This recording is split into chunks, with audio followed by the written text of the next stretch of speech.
Sweden this. We have an island outside the East Coast where we have every summer there's this huge political event where all the parties go and a lot of companies and a lot of organizations, and there's just this huge meeting, and you organize seminars and so for a whole week, and all the parties have 1 day each. To speak to the group?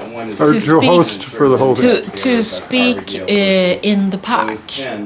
And there's a vast amount of, I mean, it's covered in TV and everything. You know, I sigh, like the United States has nothing like our actually thinking together as a people. No, well, anyway.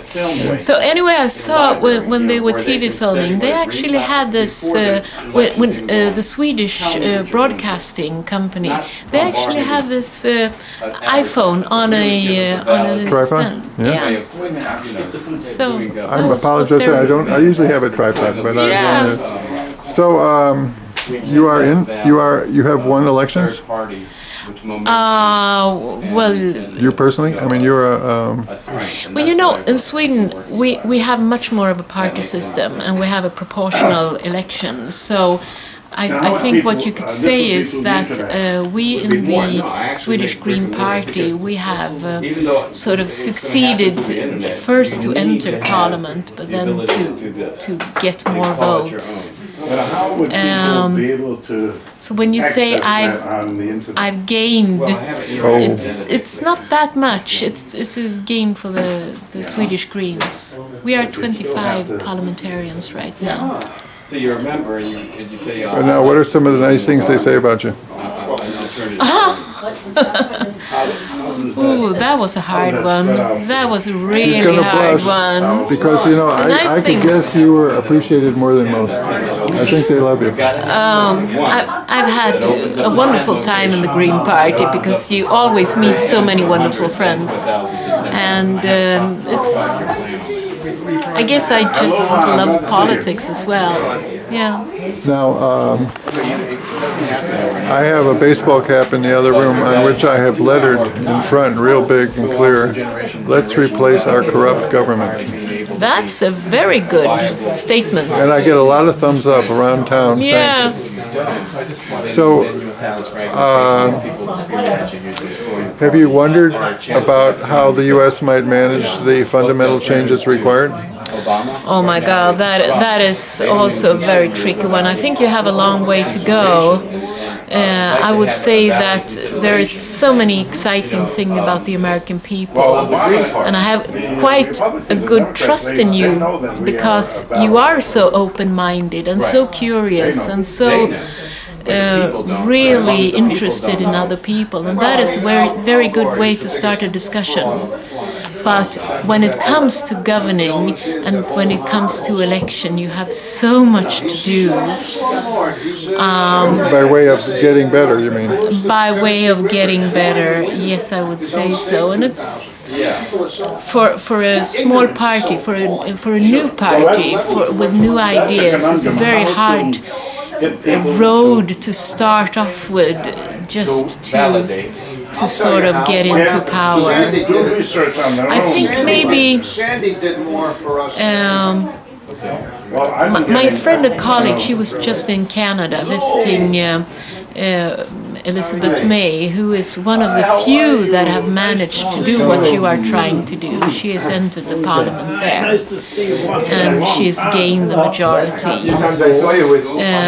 So maybe you could look at her campaign, and maybe you could sort of get a bit of interest in what they are doing. It's the same in Britain as well, and there you have Caroline Lucas, who has managed to enter Parliament and gain majority in Brighton. But it's a hard thing to do. You know, I sometimes imagine, you know, offering the camera, the microphone, the opportunity. What do you want to tell the American people? Because it is part of the very, very basic problem is the way attention is focused upon as a systematic choice by commercial media as the gatekeepers of reality. Confusion. However, You take over the economy. I have a surprise for you. Okay. I have been grooming myself for the one to present in a definitive way the solution we've all been waiting for. Me, I'm the guy. And I have it right here. Okay. So read it out loud. No, I'll let you read the first page. You want me to read this? It's easy. It's easy reading. Okay. It was designed as a group of highway signs that you go by, and each one would have a sign. Okay. So Joe's friendly plan for a friendly revolution, a legal revolution. Revolution made simple. Some principles articulated, some new political form. So a peaceful but total revolution may proceed gracefully. A changing of the guard, a new set of people to run government. Our future arrived at by a full talking out. As a whole people of the possible, as compared with what is an ownership up for full reconsideration. Property rights surrendering to human designs, building a monument to human intelligence. You people of good will, who have hoped reason might prevail. A solution to the problem we face as a people of the country, of this planet. How to save America from its decline. How to make the changes we need. Here is it spelled out an alternative. Here's how the people can retake power, as is our sovereign right. From an illegal government, a money-driven imitation of democracy, spelling out what needs to be spelled out. Principle of an enlightened social order, a plan for salvation of America and the world. Do you really want me to read everything? You were doing a pretty good job, though. No, I think I'll stop there. Okay, thank you. That's a good introduction. But imagine where I have to go from there. I mean, it's a hard job, you know what I mean? You know what I mean? Yeah. Well, what I do propose is a lot of experimenting. So that a lot of the arguing that goes on can be resolved by, we'll give you a try, you try it out your way. Yeah. So in particular, the major schism, the wedge, the problem at hand is between community and individual. Yeah. The right-wingers say individual, the left-wingers say community, and wah. Yeah. So I do, you know, face that and offer language after acknowledging it to say that let's praise individualism, that we want the full flowering of individual, and we're talking about the design we're trying to come up with. So we want to design a society that definitely appreciates that. I just now was walking down the street, and a mother and child interacted where first he wanted to hold her hand, and she said, "Don't hold my hand." And this was a kid about this high. And they just, and then they took a couple of steps, and he said, "Could I hold the pizza?" And she said, "No, you'll drop it." Okay. And I thought of running back the whole block and saying, "Excuse me, but I'm a champion of children's rights, and let the kid hold the pizza." And the hand. I think that is actually one of the things when you grow up. You want to be small to be cuddled, and you want to be big to be able to take your own decisions. And I think that is so important to be able to do both. But I meant that we don't push as a people that our parents should bow down before Summerhill principles, if you know what I mean. You know about Summerhill? No. Oh, well, let me tell you about Summerhill. But you were a good sport on this one. Oh, thank you. Well, you know what was very interesting, what I heard. Well, so what I call there for some of the interesting things in there is when it comes to reparations. You've heard that problem of reparations? You would have to explain that for me. Our black brothers in the United States say they are entitled to pay back for da-da-da. So I try to articulate a form for that. And what it comes down to, Then why aren't you allowing? what I propose is $1,000 a week to every American once a year, and then some number of years. I say every fourth year. You know why I took them away? So you work 3 and you're off 1 is the new. Okay. Yeah. But for our black brothers, we're going to give them 5 years free. Okay. No, there's a valid reason. They're going to walk them around. There as was a- actually a philosopher in Sweden who wrote a book about something similar a couple of years ago. I think he actually proposed that you would work something like 10 years or something, but sort of in the community. And then after that, you could sort of choose if you wanted to, be totally free or study or whatever, or if you wanted to work for real money and sort of gain more. You're right that it would really present the choice to people. Yeah, What do you really want to do, as opposed to how much and so forth. when you don't need it. Anyway, So you're a good sport, and I'll satisfy myself with your birthday. my birthday, it's 19th of October. How about your mother? Do you know her birthday? It's 8th of July, Part of the whole bugaboo. And your father? 25th of July. What I'm looking for out of a Green Party is This is. how do we really create alternatives? I'm trying to figure out what is so magnetic about her face. I can't quite get a grip on it, but you got the face. Us producers would say, a poster girl. I mean, this is already the Green Party for the world. Yeah, really. It's sort of like Very your heart nice. shines through. Now, you have been reading good books all along, and you just sort of cultivate a knowing, gentle, loving mind. What's going on here? Well, I think I have had very nice friends all along my life. They've been good. Life has been good to me, I think. So maybe it's that. Your family is a pleasant relationship? Absolutely.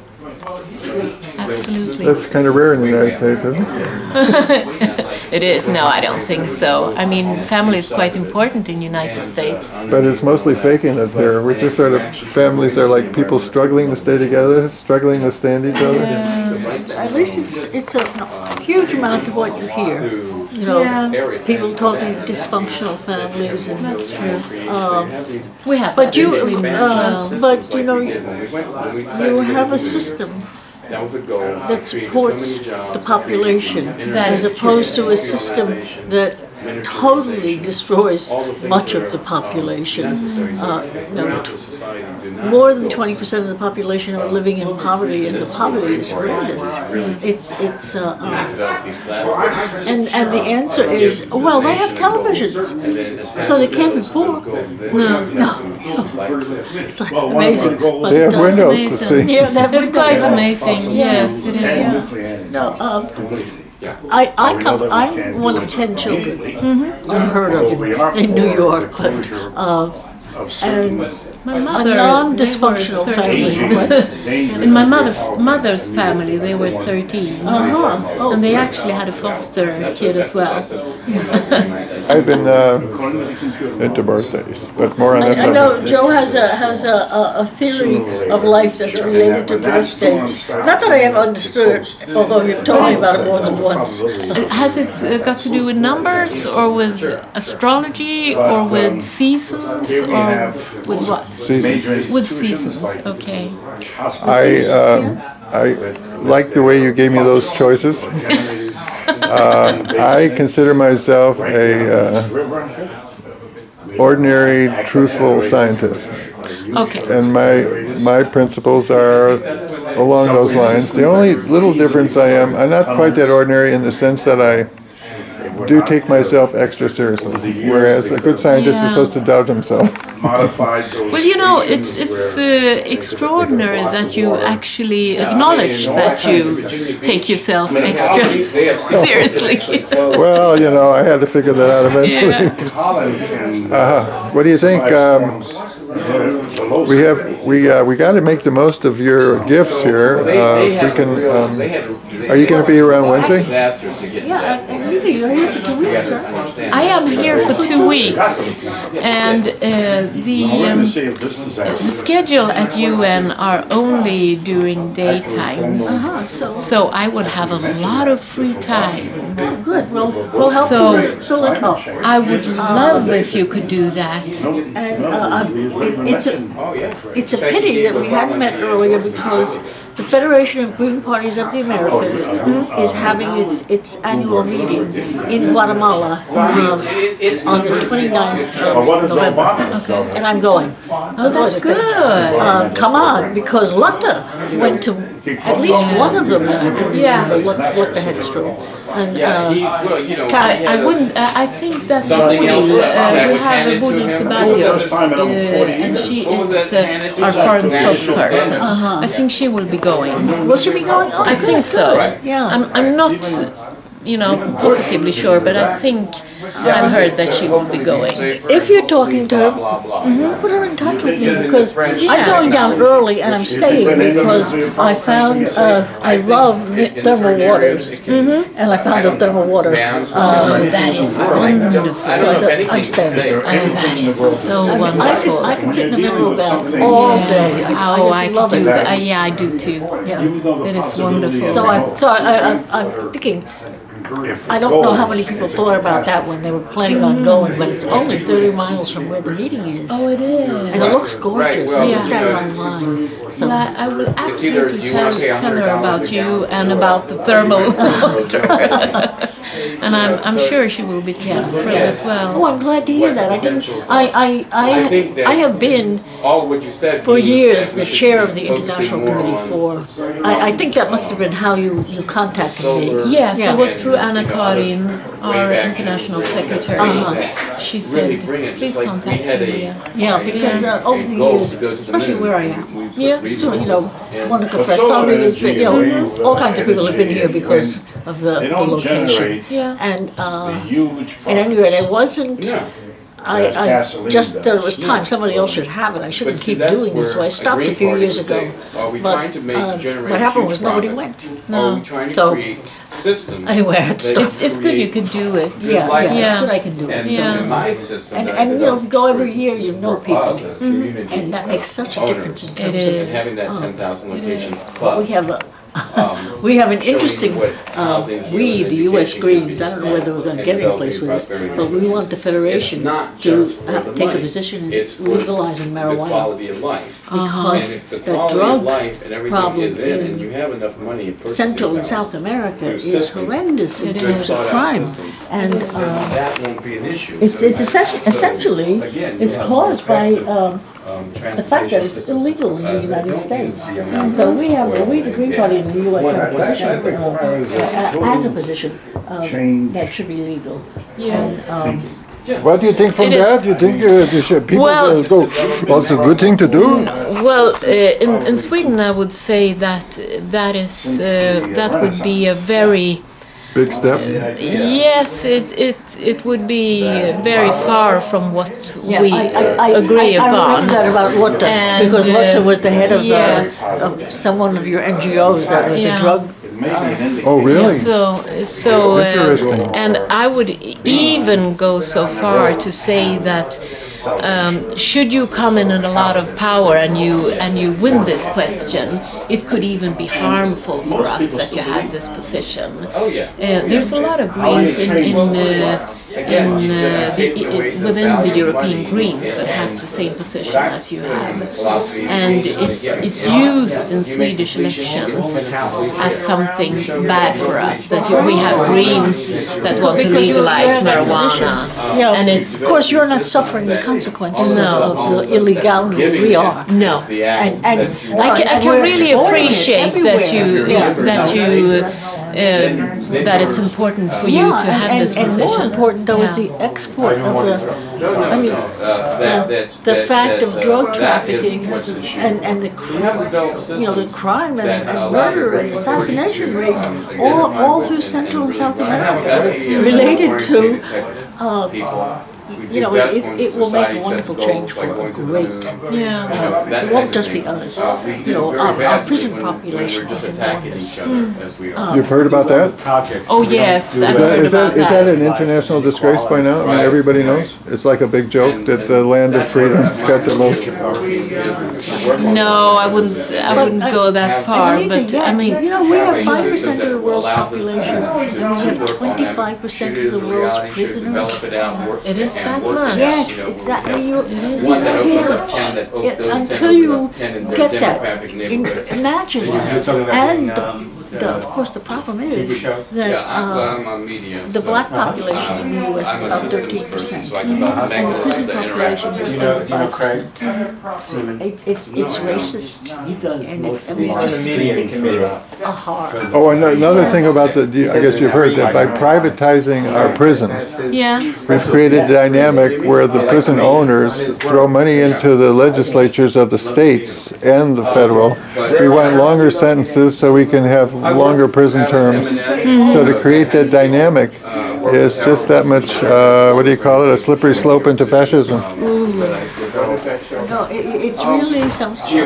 It's a horror. Well, the show is on, Julia. Oh, the show! The show is on? Oh, Okay. oh. Very good. Did you didn't get the geek yet. Yeah, you didn't get a chance to But interact, I'll yeah. come and watch as well. Oh, Okay. it's gonna, I don't know, to put it on And I have my birthday tip written out similarly. Okay, so in when is your birthday? March 10th. March 10th. So that is a Pisces, right? But I'll just say, I assume you've had some science in your background because your thinking is so clear. I'm a civil engineer. There you go. Yes. So I originally was engineering. Okay. I have a degree in electrical, but I took mechanical quite seriously. My observation, And, I'm leaving green, okay, and I came here to listen, I would argue that what I'm arguing about birthday makes perfect sense to an engineer. We're basically, in fact, I attended at my alma mater a symposium on electronic networking problems, and one of the sessions was learning from Mother Nature. Yeah. And Well, in Sweden, of course, during the winter time, it's very, very dark and it's very cold. so it's more extreme. Yeah, it is. So probably your theories would have much more effect in Sweden. But basically, to use that as my anchor for generalization, basically the argument goes that the amount of energy we get from the sun day by day, how long the day is, Yeah. that is basically a simple sine cycle. where you don't say, give me So each year is one cycle. bites. And Real platforms. in the temperate zone in the U.S., the numbers are something like at the low end 200 calories per square centimeter per day. At the low end, and the high end is like at least 800. Okay. So it's a fat 4 for an amplitude.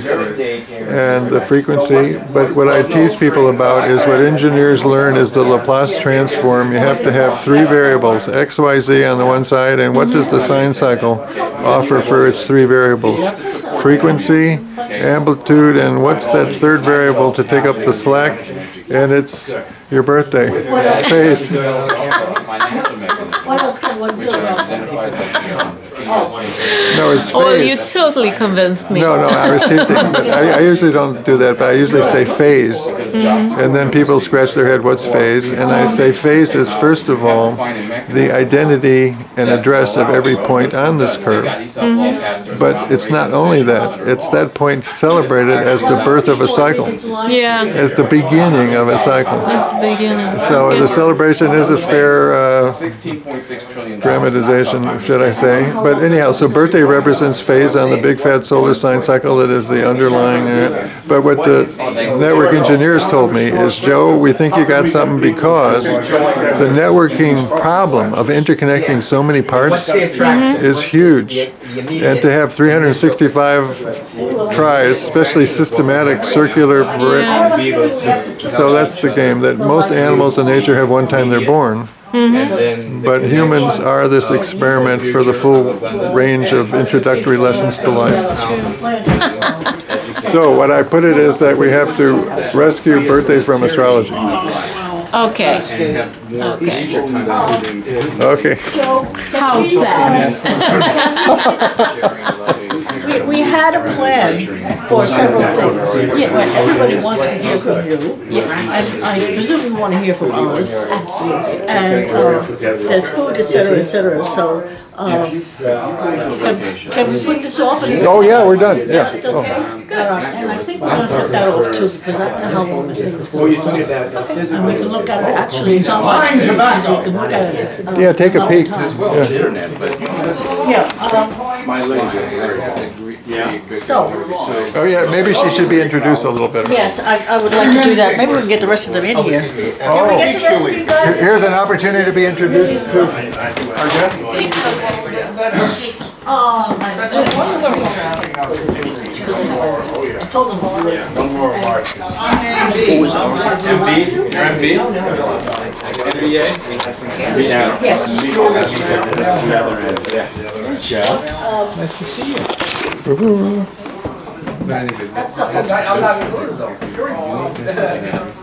Where do you want me? Where do you, where would you like me? I can sit here. Hello. Hello. How are you? Agneta? Agneta? Yes. Nice to meet you. Nice to meet To you. talk to us. Yes. Oh, good. That'd be very Come in nice. and sit down. Yes. Hello. Hello. Nice to meet you. Nice to meet you. I'm Ron. Agneta. Ron, Steve Neskis, such a pleasure. Hi, I'm Ron. Oh, are you all called Ron? There are two Rons. Two Rons Two here. Rons. Two Rons here a few years ago? Like the two Ronnies. No. Steve. Somebody else. I did meet some Michelle. No, I wasn't. Maybe it was Lotta.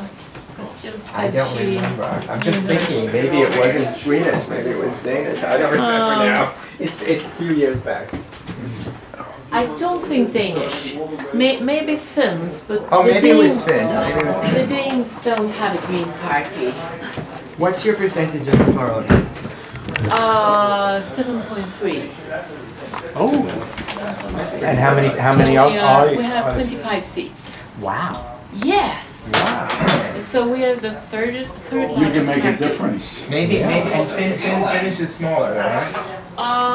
No, Finns are about the same. Oh, about the same, okay, And you know, they it have- might have developed. And they are also in government, so they can do quite a lot more, actually. Because they're in a coalition? Hello, Yeah, Are you lion taming? So are you, But we are not. but are you optimistic? We are quite West optimistic, 84. yes. We are quite optimistic. On the corner, on the You north need to have west that. corner of Yeah. 84th and it's called the We Alameda. have been growing, Yeah, it's called the for some Alameda. time, so we are quite optimistic about It's the the future. northwest corner. What is your, No, it's not the northwest. what's your main Yes, the northwest. issues One with your, with it? B with and it? B. The same as ours? Yes, absolutely. We are part of the Green family, of course. Yeah. So Yes. the main issues that we are working as a party with right now, we have this talking campaign, I would say. So we have divided that talking campaign. We're supposed to talk to 250,000 people until the election. We have managed to talk to about 50,000 right now. Which in Sweden, I mean, we're only 9 million people in Sweden, so it's About the size of New York City. yeah. Yeah. So it's a fair amount. More than 20 years ago, I went to... So we started out a year ago with talking about the climate and the climate change. And that, of course, I think now after Sandy, you should probably do a bit of talking about the climate change. If you saw, I don't know if you've seen Jill Stein's latest, she just came out a few days ago with a new TV ad. Yeah. It's very short and it's showing these a few, clips of these terrible climate things. Yeah. Yeah. So she's jumped right on it. She's quite clever. Yeah. It's And I think it's quite good because right now everybody's talking about Sandy and of course Except for the you presidential you can never of course explain that Sandy by itself has something to do about climate change, but the fact that it will be a lot more of Sandys Yes. coming up. They showed That is- shots of some of the seaside towns, and it looked like a blizzard of sand, drifts of sand. So it was very apropos. Right near where I am in Long Beach, it looks like Berlin in 1944. Yeah. Yeah, I So you mean, live right in that area? I'm nearby there. Yeah, we had a lot of damage all around us. The seashore often has a problem, but usually in the back bay and along the estuaries there's not a problem. But this time there was this tremendous damage and people, a lot of hardship. Right People now. have had a Yeah. taste of hardship Yeah. like I don't think they've ever felt before. That's true. Well, they don't have gas. There are like 100 people lined up with their tanks, Yeah. and then 8 blocks of cars waiting to get into a gas station. Hundreds of people yesterday. at some of these lines. Yeah. And then there's even food insecurity. I went to a store, a supermarket, specialized supermarket. There was no electricity for the refrigeration. No. So you can only buy things like canned or Yeah, and you had to pay cash as Okay. well? story that she. Well, I did, but I Yeah. don't know if you had to. Oh, because I've seen signs in several stores that they only take, because of course the cash register is also run by electricity, so, Oh, right. yeah. But the other thing is that there was so much flooding that when fires broke out because of ruptured gas mains, they couldn't have fires. So 111 homes were destroyed on Breezy Point. 50 homes were destroyed in Rockaways. 49 Tony's- fatalities. Yeah.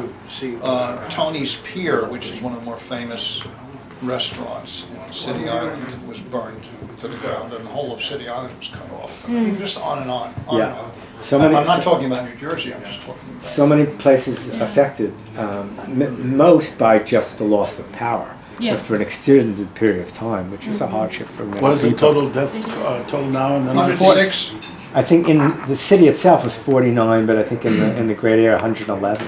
111. Yeah, It's 49 now? I believe so. I remember Bloomberg getting on, saying the first news conference, at least there's no fatalities. What are the most fatalities from? I mean, Drowning drowning. and trees, falling trees.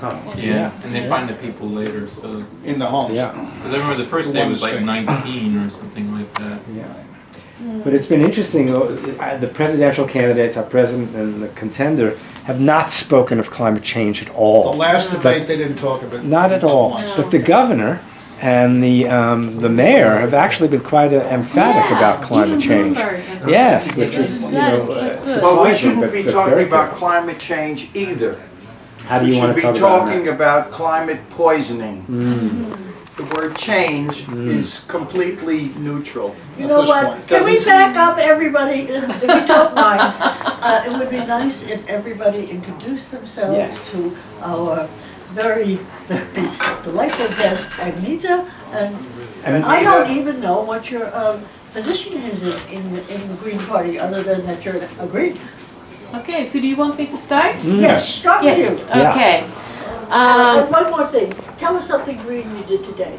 Something green I did today, oh. This is it? Well, I've been walking quite a lot, I can tell you that. Excuse me, So- we're doing a go-around. John, please put your coats and stuff in my bedroom and get yourself something to eat and then a chair and come and sit down, because we started. Okay, take care of it. Go ahead. Okay, so I am Agneta Borgesson. I'm a member of parliament in Sweden. We have quite a strong The group. Riksdag. The Riksdag, yes. We have quite a strong group in Sweden. We are the third biggest party. We have a proportional election, so it's easier for us, a lot easier Yes. for us than it is for you. I am I have been, before I entered Parliament, because I just entered Parliament in 2 years ago. Before that, I was the Secretary General of the Green Party of Sweden. And before that, I had a position when I was working with, because then we had this cooperation with the Social Democrats and with the left-wing party of Sweden. So we were not in government, but almost in government, and we had 12 seats working for the government, and I was leading those 12 seats. And there was an enormous amount of negotiations on a daily basis. So I was. I'm sorry, can I ask? In the Swedish Parliament, what is leading the 12 seats? It's like a coalition, is Oh, that what it is? well, I asked the actually, question. yeah. Thank you. Well, actually, it was not in the Parliament because we still had around something like 18 or 19 seats at that time in Parliament.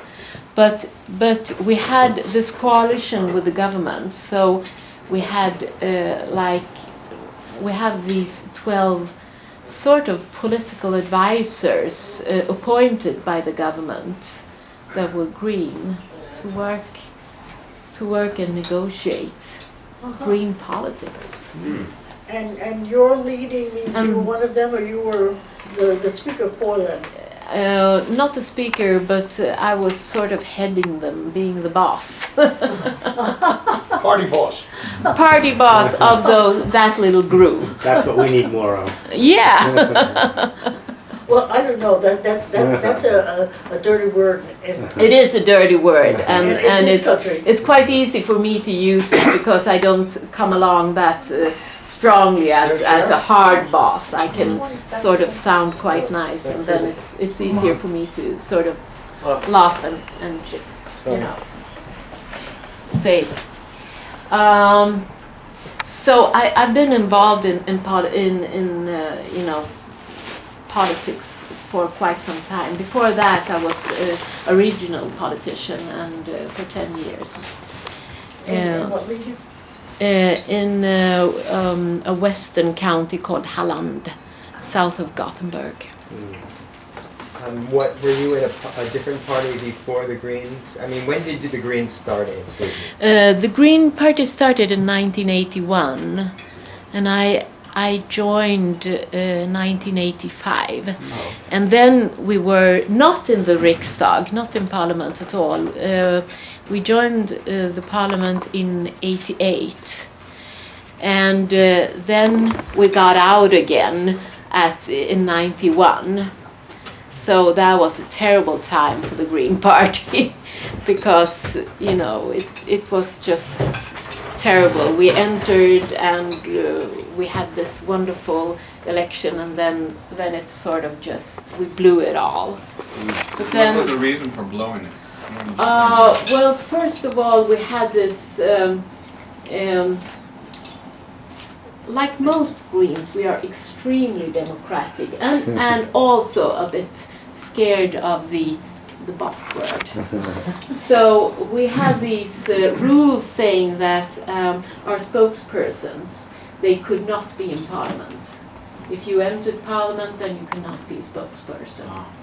And we also had this rule saying that if you are involved in the political board, you cannot be in Parliament. So we had a political board and spokesperson that was not actually in the center of the politics. And that really weakened it extremely much. So how did you change it so it would come, you guys Yeah, came back? well, what we did was we reorganized the party, and we also reorganized. We had a new program and a totally new organization. And you changed those loopholes? Yes, Okay, we changed a lot. okay. So they can be in there and still be part of it? Okay. That answers that. Could we, maybe we can just do the introduction so we meet to go. Oh, okay. We never got past Yes, that. sorry about that. So if you would say who you are, your geographic location, and what your green connection is. I'm Steve Neskis. I'm a systems speaker in social media. I am from New York and Virginia Beach, and I'm looking at the Green Party as a serious third-party choice that could be breaking the two-party alternative and provide people with the ability to really think outside the box and have something that really serves the people instead of big corporations.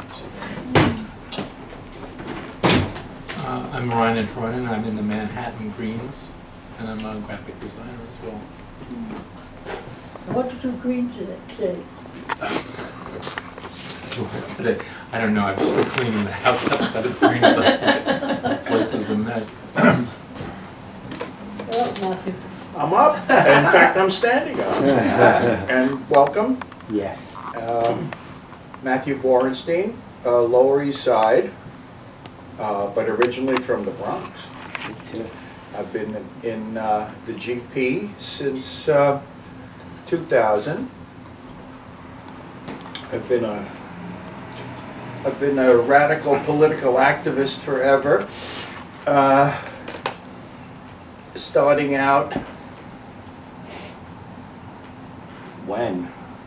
in '49, I joined the equivalent of the Young Communist League.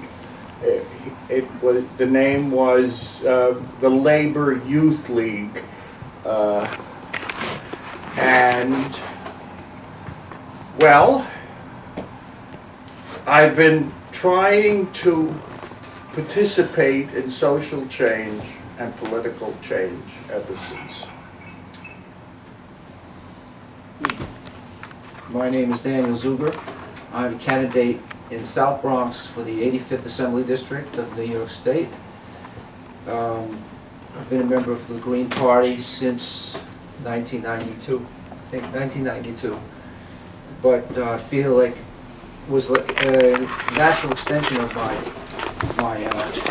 activities going back to having lived in the Southwest in New Mexico as a very young child. I had no awareness of that they were using that area. They were developing the atomic bomb and using that as a testing area.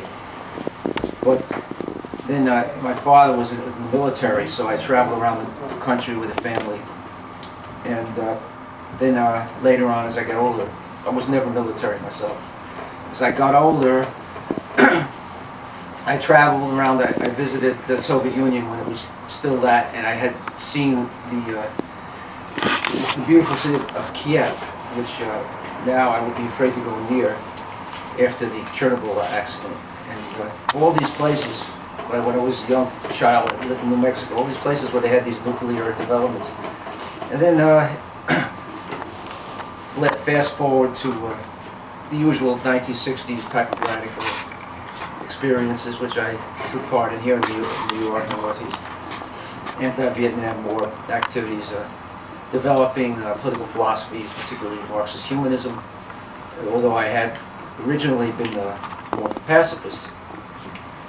And then the Green Party, much jumping forward into the future, the Green Party seemed to be, bring together a lot of those currents. For sort of, I can't go on too much longer. Thank you so much. Thanks, Dave. I'm Julia Willebrand, and I think this is the 5th time I've been a candidate. Yes, it's the 5th time I've been a candidate, and it's a strange trajectory. New York State Senate in 1998, New York City Mayor in 2001, New York State Controller in 2006 and in 2010, and now we're back at the lowest level of the whole thing, the State Assembly. And I spend a huge amount of time on Green Party stuff because I'm National Committee and you name it. It's happily unretired. So I have this full-time job. The thing I was thinking about is I've become, since Occupy Wall Street happened, I was there the day after it started, and I'm very, very activated. And despite the fact that all of the mainstream media says it's dead, It is a total, absolute lie. It's amazing what's going on. And what's that have to do with tonight? I forgot about the one, I put this on specifically so that I could show it to everybody. Among the many, many subgroups, there's a subgroup that actually, and they're young, they're about 18. They formed a co-op. They're making T-shirts. They have found a source in Guatemala. These T-shirts are made from recycled bodies. And so they found the source there in Guatemala, and that's where they're getting them from. The dye is coming from someplace, and this is all their own design and so forth, and they're like young, and so they've got a co-op, literally a co-op as part of Occupy Wall Street, and I think that saying is fantastic. If you see what it says, it's not a crisis, it's a scam. So, anyway, I just thought you might find that interesting because every place you read, they're dead. It's a total. In fact, I'm missing my alternative banking meeting tonight. They meet every Sunday at the Columbia University, a group of young quants who really know this stuff. It's a wonderful education for me because they're insiders in terms of derivatives, and every week I'm learning something. And what's very funny though is I'm the radical in the group. But there was an action yesterday. I went by somebody who was sleeping and occupying some kind of financial thing. I forgot. Well, you'll still be Chicago here. Park. There's a big Occupy. Could be. Where they used to be? Yeah. Was there a big orange abstract sculpture? There are, well, but there are 30 or 40 groups. Yeah, there are multitudes of groups. There are many, many groups. Many groups. If you know where you reach behind you, right behind the door, there's a poster rolled up there. That white one. Where you Just see to get 300 something. police and 50 people, that's... That's an Occupy group. This is from the OccuPrint group. Literally, this is a group that are making prints. Are they associated with the Occupy people? No, the Occupy people are a different group. Pretty, very pretty. You know, Look at the bottom. Pull it. Strike Occupy. That's what it says. This is a cultural movement, too. And It's see very what much like it is? after the revolution. It says outgrow the status quo, is what it actually Strike and says. Occupy. Strike and And occupy. that's the Charlie Chaplin. It's a great idea. I mean, it's just amazing what's going on. Well, they developed a system of communication where if they want to talk, they have these little hands, or they agree, they do this instead of clapping. So it is a new movement of communication, grassroots, another We have grassroots. been using that in our congresses for a huge number of years. Really? Oh. And that is also because you really should include people that can't hear. So it's a good way of including Yes. them. Yeah, sign. The Greeks used it for many years. Yeah, I mean, Greeks have been using it for many years. yeah. So they all kind of Borrow from each other. borrowed from each So other. we're still on our round, go round. Okay, I'm Tony Grinovich. I'm running for 14th Congressional District, which is Eastern Bronx and Western Queens, against Joseph Crowley, and involved in the Bronx Greens, working on cleaning up the Hutchinson River. But to go way back, I suppose I'm a red diaper baby. Went to Columbia in the 60s, was very involved, knew all the participants from left to extreme left. Because after the beating on 68, the right-wingers also joined the movement. So when they stormed the buildings, I was there that night. And then as soon as there's a need for a third party, obviously, and the Green Party here serves a left party function as well as environmental. And as soon as Ralph Nader announced in 1996, I ran for state assembly. Then I ran for mayor in 2005, following Julia's footsteps here. And then for Congress in the same district, I'm doing it again. And I did my dissertation on Democratic Party politics in the 19th century, and did a book on race and class politics back in '98. So, and also edited the foreign policy writings of Oswald Garrison Ballard, who was called The Dilemma of the Absolute Pacifist in Two World Wars, which is quite a difficult act to perform. And, just growing the party. I was out today and I recruited 2 people on my block in the Bronx, a couple. We have difficulty recruiting Latinos in New York, and they're a Latino couple, so they're really enthusiastic. Quite a number of people know about Jill Stein up there. And I'm working in the greengrocer, the biggest greengrocer, the place that people go in the Bronx called Lighted Pick and Pack, probably the cheapest fruits and vegetables.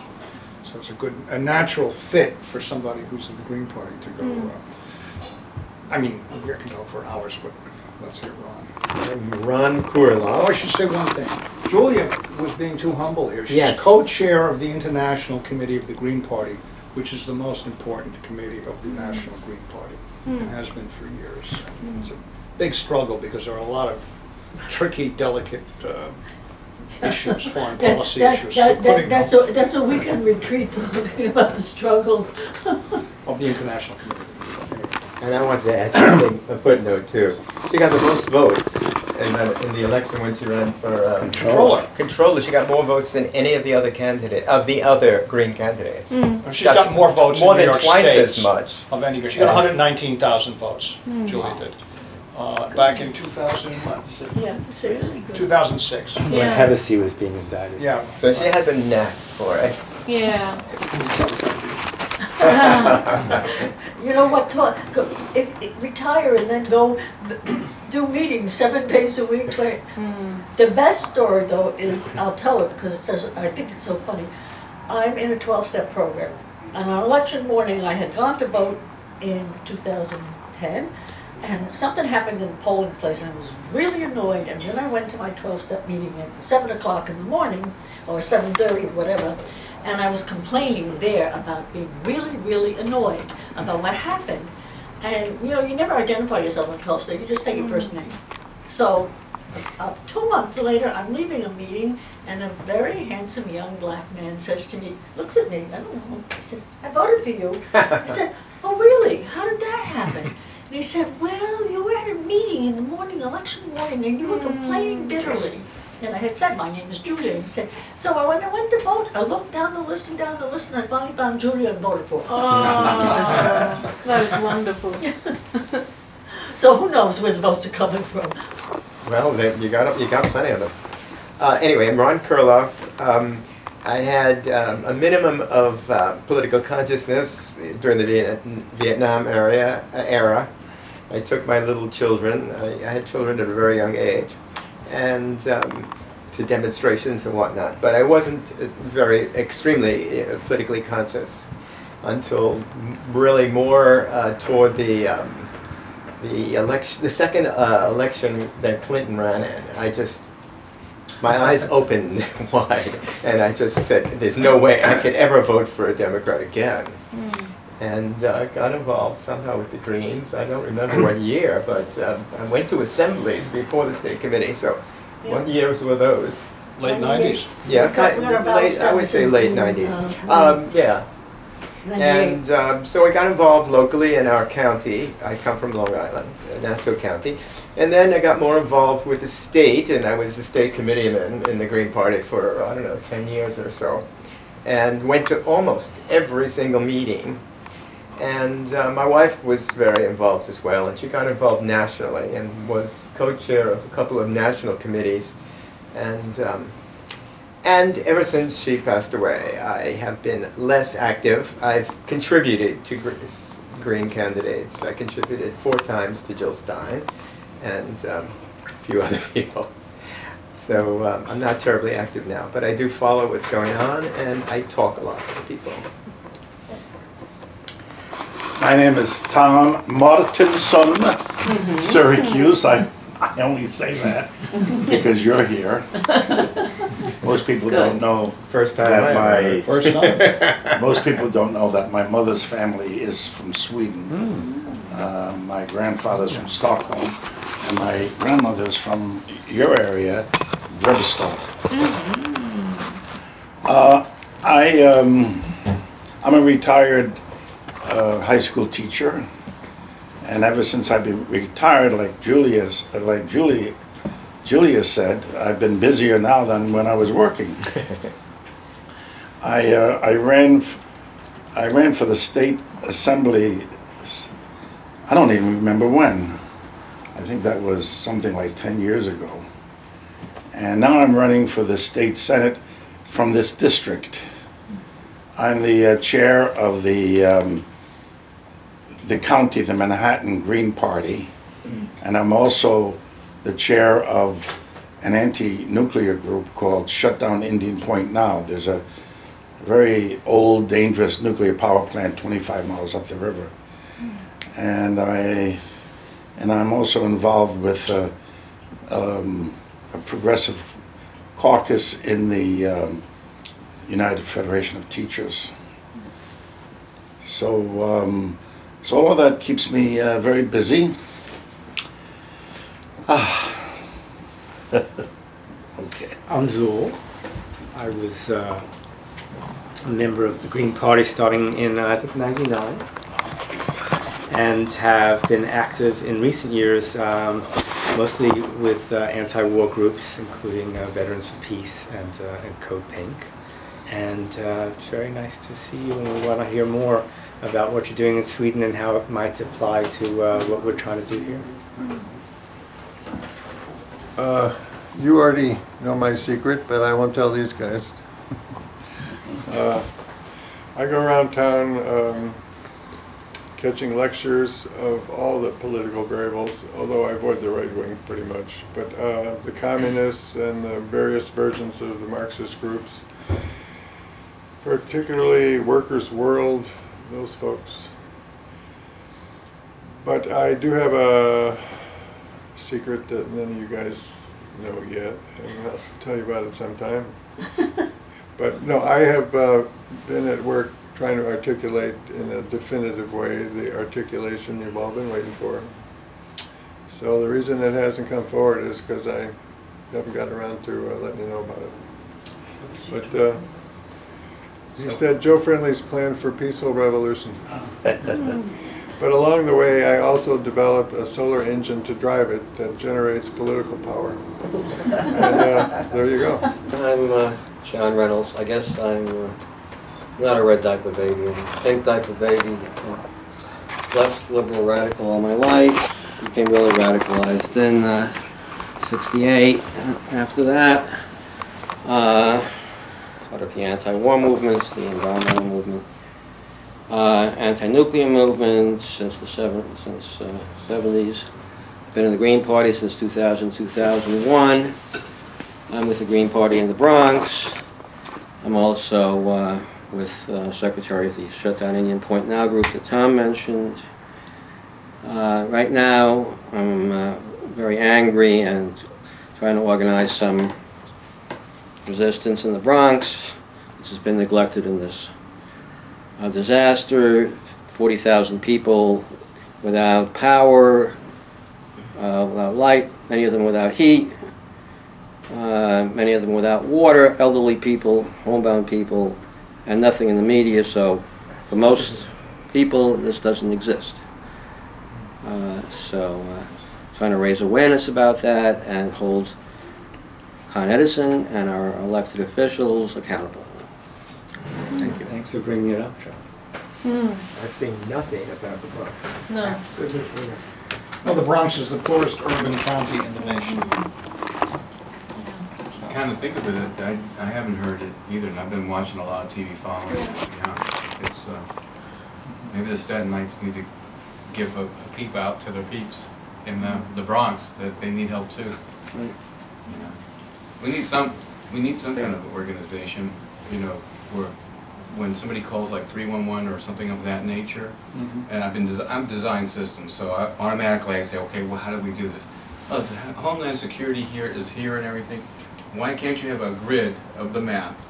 Anytime a national disaster comes up, you call in and you say, and there's a you need water, you need whatever it is, I'm a child, you know, I have children, and you just say, or all the above, and then all of a sudden these lights light up, and then say, you send FEMA there, you send, we need a system that doesn't need a president to come to, or, you know, our media group to come to, you just need to be able to put it up on the board and it's sent to you. So in a systems way, we have to develop something. That's because we lack a politics that is responsible to the people. It's responsible to corporations and economic interests.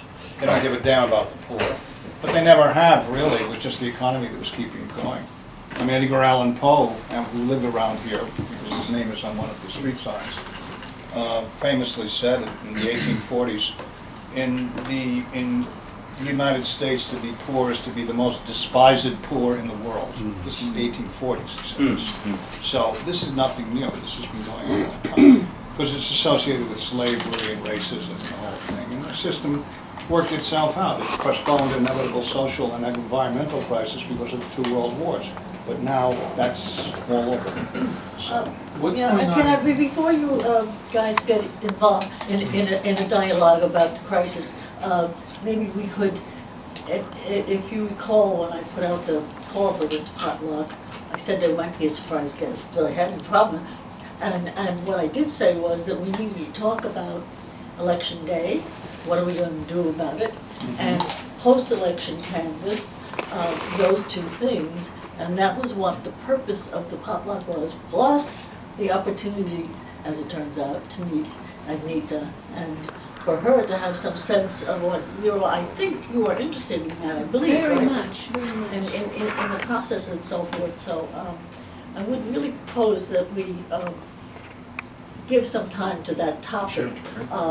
And I will start us off by saying that it's pretty, we know how, as Greens, you may not know this, but we are very conscious of the fact that every presidential election has been stolen, and more or less, except for the last one in 2008. And there's a deep expectation that something similar is going to happen this time. But this crisis has created an incredible opportunity to do that without even, in such a way that there won't even, there's a certain percentage of the population knows it was stolen and are aware of it. There's I would say a percentage of the population that believes that that's conspiracy theory nonsense. But Well, I don't but the know. point is that I would like to, tonight, for us to talk about what we think we can do, if anything, about the circumstance by Tuesday. It's hard to know what, and then also the canvass afterwards, because certainly we did not get our, it was pretty obvious. In the last election, we had a new process, a computerized process, and it was fairly obvious that since we as a party got considerably more votes outside of New York City than we did inside New York City, that something was, we still got ballot status. But there was something where there was particularly something wrong. I would say from my own experience, I got many, many more votes outside of New York than inside, which for me, given what I do and the things I'm active in, doesn't make a heck of a lot of sense. It meant to me that there were a lot of votes not counted in New York. So I'm kind of setting that as maybe part of the parameters of what we as a group want to talk about, and also, and what you might find puzzling. There's a whole bunch of us here that could probably answer most things about anything to do with the electoral. But the Greens have spotters, don't they? At the No, they don't. Oh, They don't have spotters. only if this room says they're going to go to their polling place and do it, then there'll be somebody there. But there are 1,000 EDs in New York City, and we don't have 1,000 people to go sit in those EDs and check it out. What are you gonna So do about that? what plans have Greens made? I haven't made any plans, I haven't heard of any plans, to poll watch. As far as my best, to my line, well, I'll answer that, and then I think, John, you want to say something, right? In 1998, we had coverage. We had a lot of people poll watching. We certainly couldn't cover 1,000 districts, EDs, but we had a lot, hundreds. We had probably 30 or 40 of us went down to the campus. That means after the election. It's the word we used to, when they go and check to see whether the votes were counted properly. Oh, you do that It's called yourself? canvas. You do that yourself? No, The it's, you parties can do- request to do it. You can request to do it, okay. The So what do you government guys does do? it, but the parties can. Well, during the election, we have election committees that all the parties have people in it. So, I guess we could also demand for a recount. I have actually done that once because, but that was more of a thing for. It was in my county, and they actually had counted wrong, and for 2 weeks we were in a very, very, very good position to get in a lot of power. And then they found 28 more votes for the other party. And so we lost, this sort of weight. And so I demanded for a recount. I knew that it was no point, but it actually got us into negotiations again.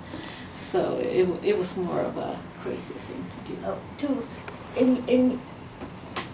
In every state in the country, there's a different electoral system. So whenever we say something, we're speaking about New York. And in New York, there was until 2 years ago a mechanical system. Yeah. There's a machine, and the machine literally had and someone and each machine was essentially an election district with up to 800 people were registered in that machine. Now, you could only use the machine that you were registered in. And what happened at the end of the election was that the poll watchers, by the way, you must be a Democrat or a Republican to be paid to be a poll watcher. You can't be a green and get paid to do it. The poll watchers took the number off the machine and wrote it on a form with a pencil, and then that number went to a police station where they aggregated it and gave it to the television, and that was it. And we had the opportunity to go a week or so later and look at the machine and the piece of paper, and did they match? That's how it worked. So it wasn't a recount in the in the normal way that one thinks of a recount. Well, what are the plans here in New York City? So what do we do now with the? What are our plans for a post-election discussion and projecting what we intend to do? But John had a point directly Yes, yeah, John. addressed to Well, I would say this that issue. John and I were the only two people that went to the canvass that I know of. Did anybody else go? Oh, yes, in the Bronx. We were the only ones in Manhattan, Yes. perhaps. We were the only Which ones year in are you Manhattan. talking about? And then we weren't allowed, even though we were the candidates. It was- We had quite an adventure. Yes, it was an adventure. That was an But adventure. the point that I'm making now is that John and I have had the experience with this new machine. As an outsider looking in, I have a question. What is the parameters for somebody being paid and valid poll watcher? The New The York New State, York's- the concept of- Julia, you're monopolizing our Yes. mutual That's informal because I'm discussion. facilitating, okay? This is an informal discussion. Oh, did you decide Okay. that? I'm the that's what- host and I put out the invitation, Matthew, thank you. So, to answer your question, what are the parameters for it? The New York State Constitution says that the election process is controlled by two parties, the top two parties. Doesn't say Democrat, Republican, just says the top two. Democrat and Republican are the top two, over, forever. And so they control it, and if you want to be paid as a poll watcher, you must be a registered Democrat or a registered Republican. Nobody else can get paid as a poll watcher.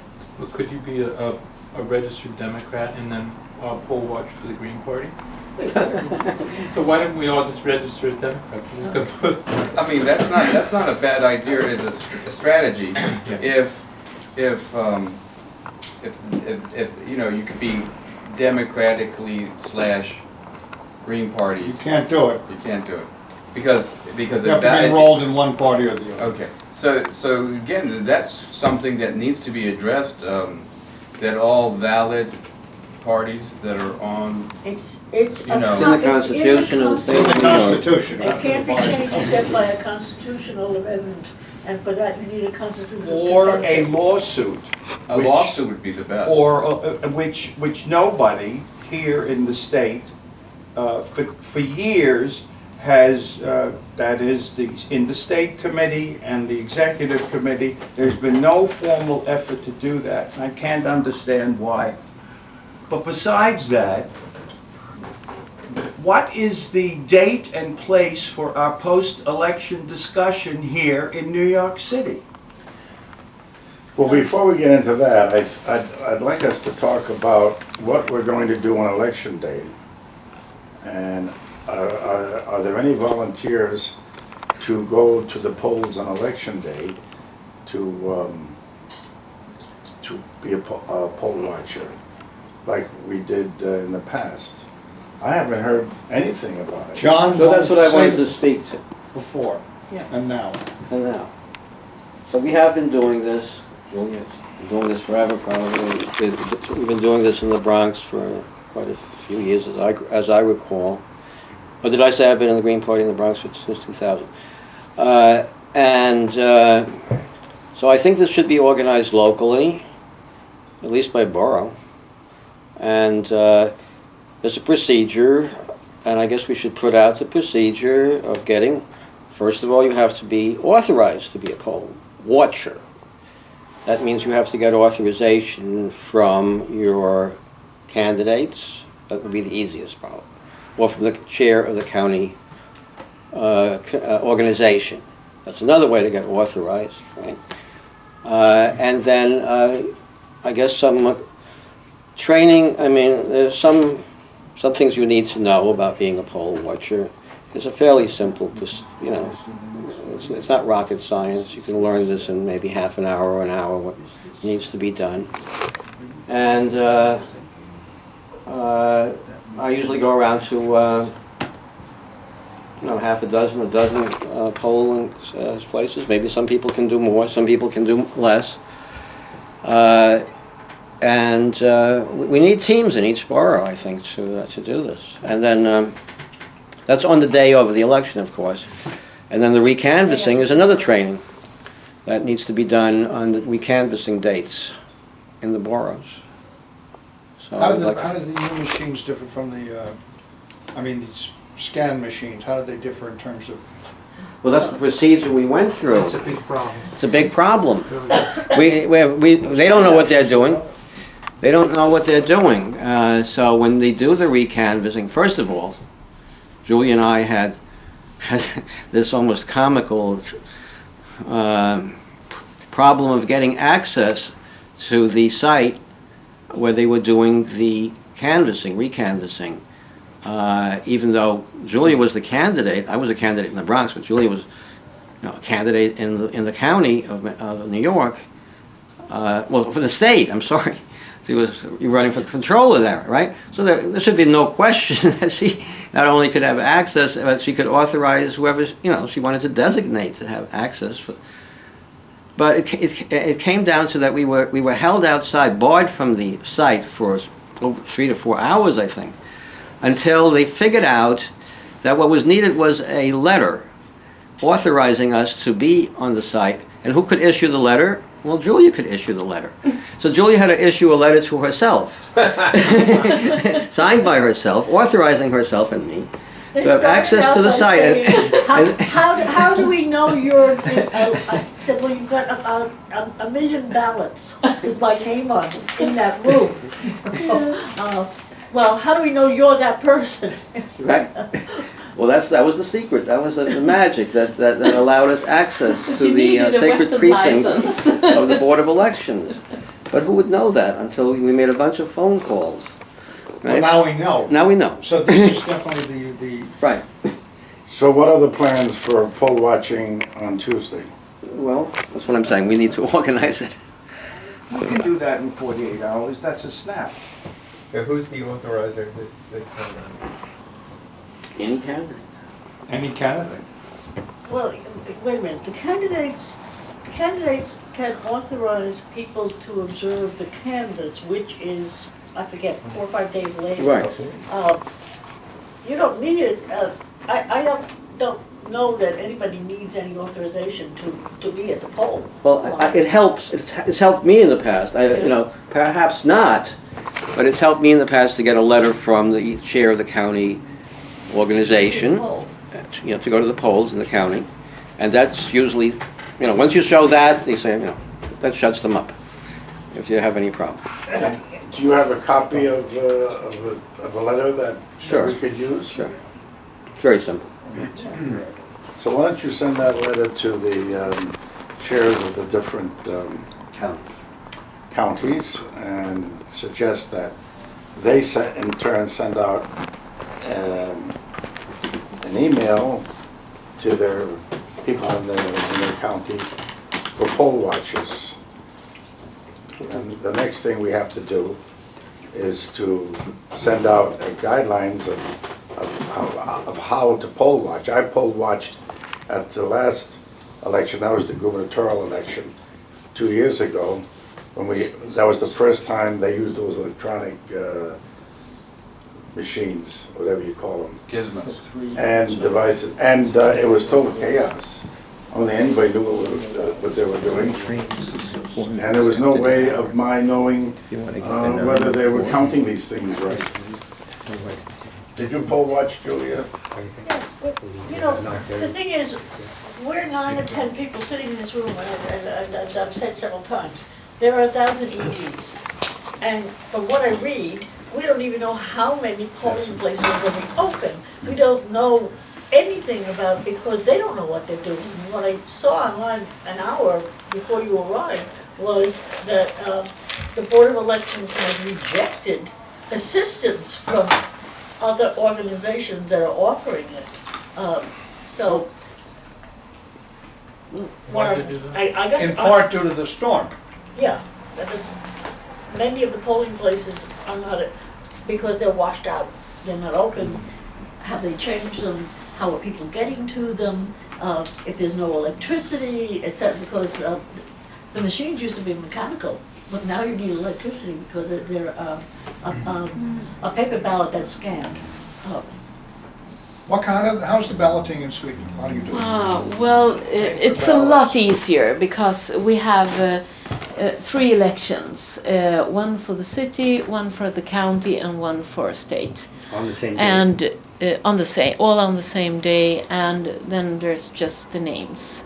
So we don't have, like you have, a lot of issues and a lot of different kind of people to vote on. So it's a paper ballot. It's a paper ballot, yes. That's important.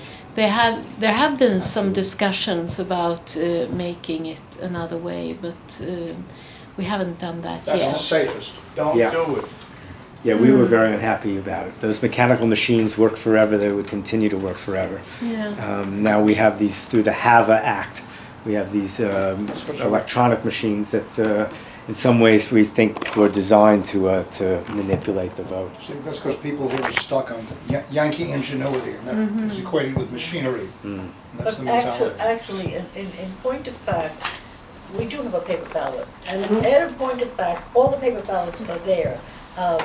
Whether the machine scans it correctly or whether someone hacks the machine, that canvas now that they wouldn't let John and I in to see, actually it requires that they compare there's some percentage of the paper ballots, machine things have to be compared. In other words, it's not a full recount, but it is some kind of a check.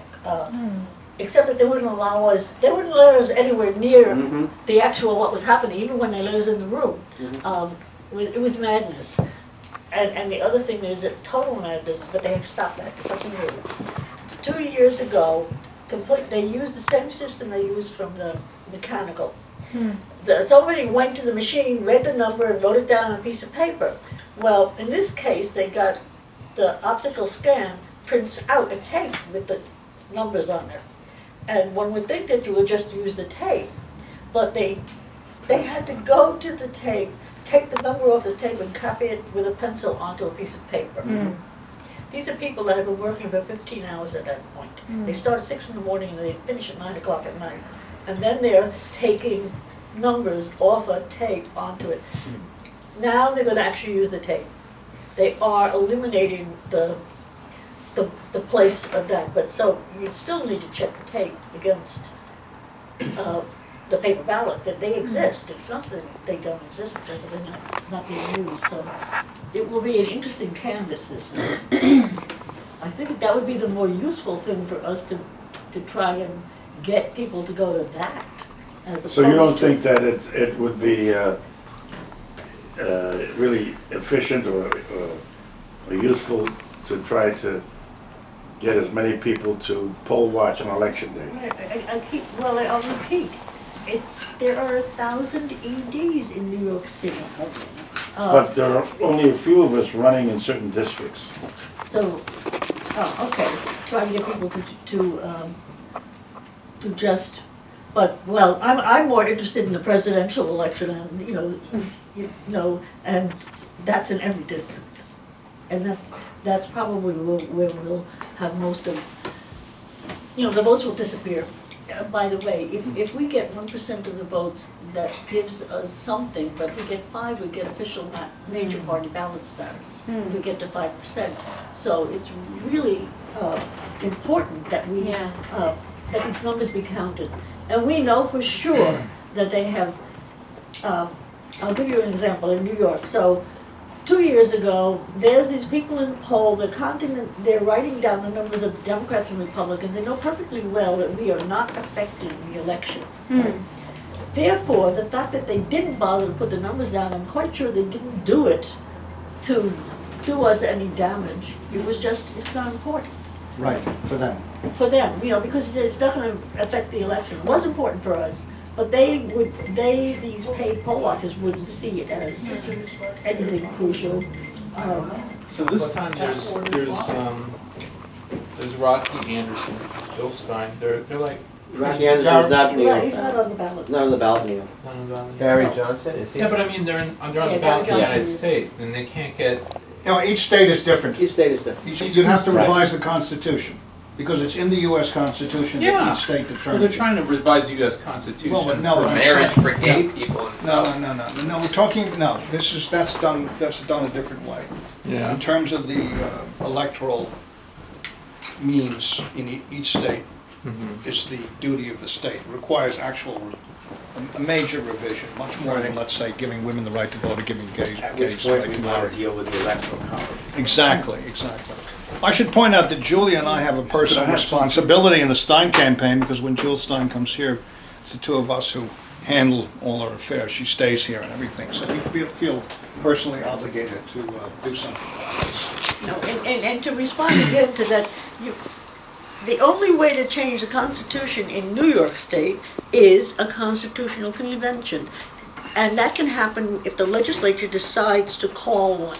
And the legislature will not call one because none of the environmental groups in New York State, and they're important in New York State, is willing to have a constitutional convention for a specific reason. In New York State Constitution, the Forever Wild North Country is written into the Constitution. They can't develop it. It has to stay forever wild. The minute they have a constitutional convention, you probably won't change the electoral law, but for sure, they will immediately remove the forever wild. Precisely. And therefore, it's not going to happen. That's the answer about the Constitution and that thing. And I remember that from way back when I was really involved. Also, the public sector unions, their pensions are protected by,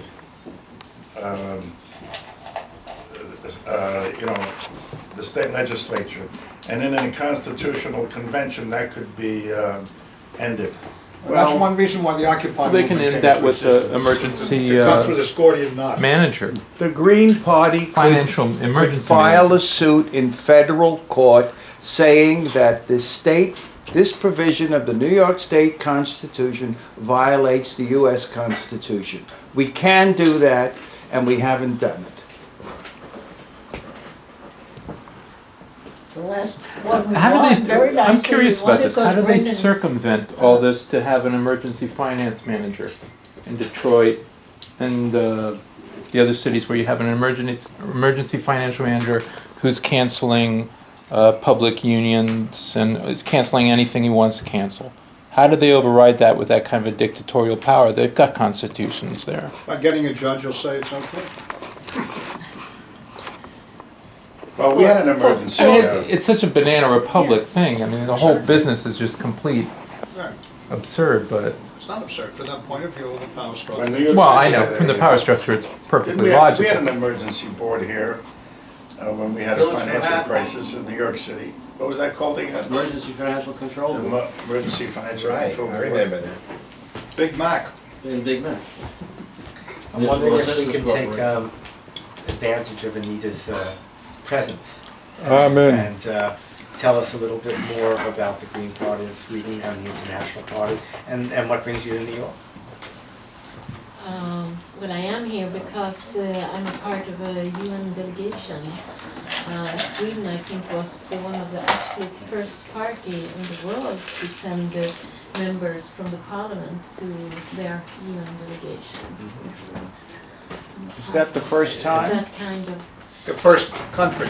No, but is this the first time from Sweden that this is happening? No, we were very early out to do that. We were probably the first country in the When was world. this? Oh, I think maybe in the 50s or something like that. 1950s? So I'm not sure. I have to get back. So But what does this this is the delegation delegation do? to the General Assembly. I'm really not sure what they're going to do. I'm so thrilled to be a part of it, but I don't know what we are going to do. We have very little knowledge about the program because it's changing so much, and especially now with Sandy, they have rescheduled quite a lot. So Do you have any idea what the program is? very little, but tomorrow we will start Oh, I at see. 8 o'clock. Uh-huh. And is the delegation part of the formal Swedish delegation to the UN, or is it a particular committee?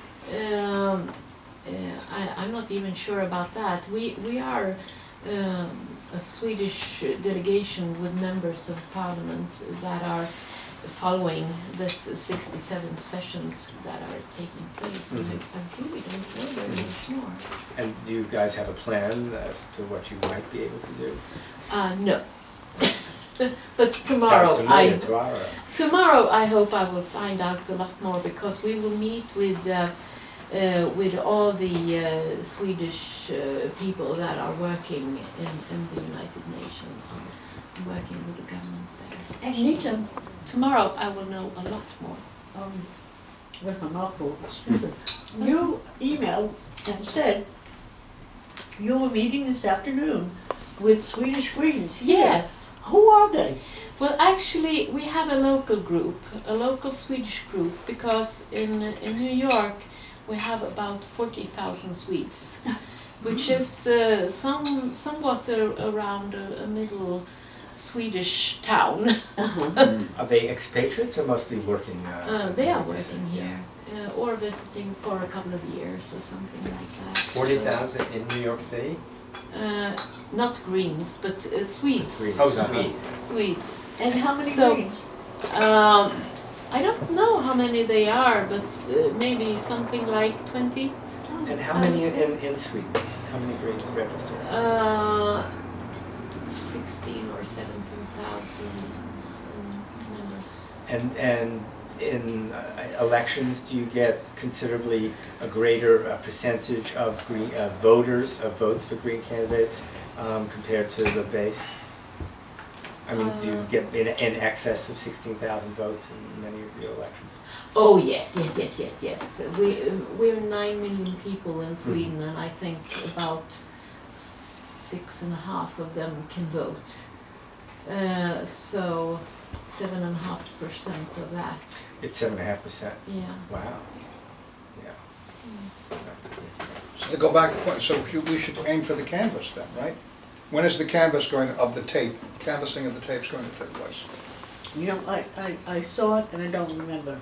It's That's what we should aim for. roughly, well, it used to be, it was relatively, they had to move these great big mechanical machines that would take all over the city. Now they moved them back to a warehouse. So they'll have to get all of those optical scanners into a warehouse, and they do it by, New York City is 5 boroughs, or 5 counties. So each county has a warehouse where the machines go. So, but the thing is, what is going on now, that what I saw before you all got here, among other things, was some question about the absentee ballots, that they will now, the absentee ballot has to be postmarked by the 5th of tomorrow. However, they're giving them 10 days for it to get there. So they're not going to be counting absentee ballots until a couple of weeks from now, which means that if there's any kind of, well, it's unlikely that there's anything, it's unlikely that Obama will not take this state. That's very unlikely. So presumably we'll know on Tuesday night. So those absentee ballots don't mean a lot. But canvassing, et cetera, won't start until. Well, actually, there are a significant number of absentee ballots this year, far more than in the past. Yes. Yeah. So, you know, what, Is that the same as early voting? No. no, Because I've had a lot of Because people the tell me that absentee they have ballots voted remain early. So what about those ballots? well, actually, technically they are. Those are absentee ballots. Well, we don't really have early voting as they Yes, do we in other do. states. Yeah, we go, Disabled people. That's not done by an absentee ballot. You go down to where? I don't know specifically, Yeah. but I know people who have already voted and Yeah. they're living in their homes here in Manhattan. I have voted as well, but by absentee ballot. Okay. I don't think we have. I'm just- In other states, early voting, you actually can go to a polling place. and 2 friends of mine Yes. told me that they voted already. Yeah. I think the detail is you have to tell them, you have to sign a statement saying that you must do this because you will not be here on election day. Right. So you have to lie. You know, if you have a problem lying, it's not the same as early voting. How in which how you don't. come? What? How come? Why don't they want you to vote before? Well, this is New York State. New York State. As I said, you know, when I tell you that every state has a different set of, and But I this guess state in particular doesn't have, some states have a nonpartisan election control. This state, the elections are controlled by these 2 parties It's a who are really a bipartisan duopoly. elections, yeah. Well, who was isn't the governor is the one that, No. No. The Board of Elections is entirely independent from the state. but somebody approves either early, allows it The Board early of election. Elections. Yes. And if that's the case, what I heard a story to answer your question, the Republicans that were holding true to their to winning allowed it, and they found out that they were losing.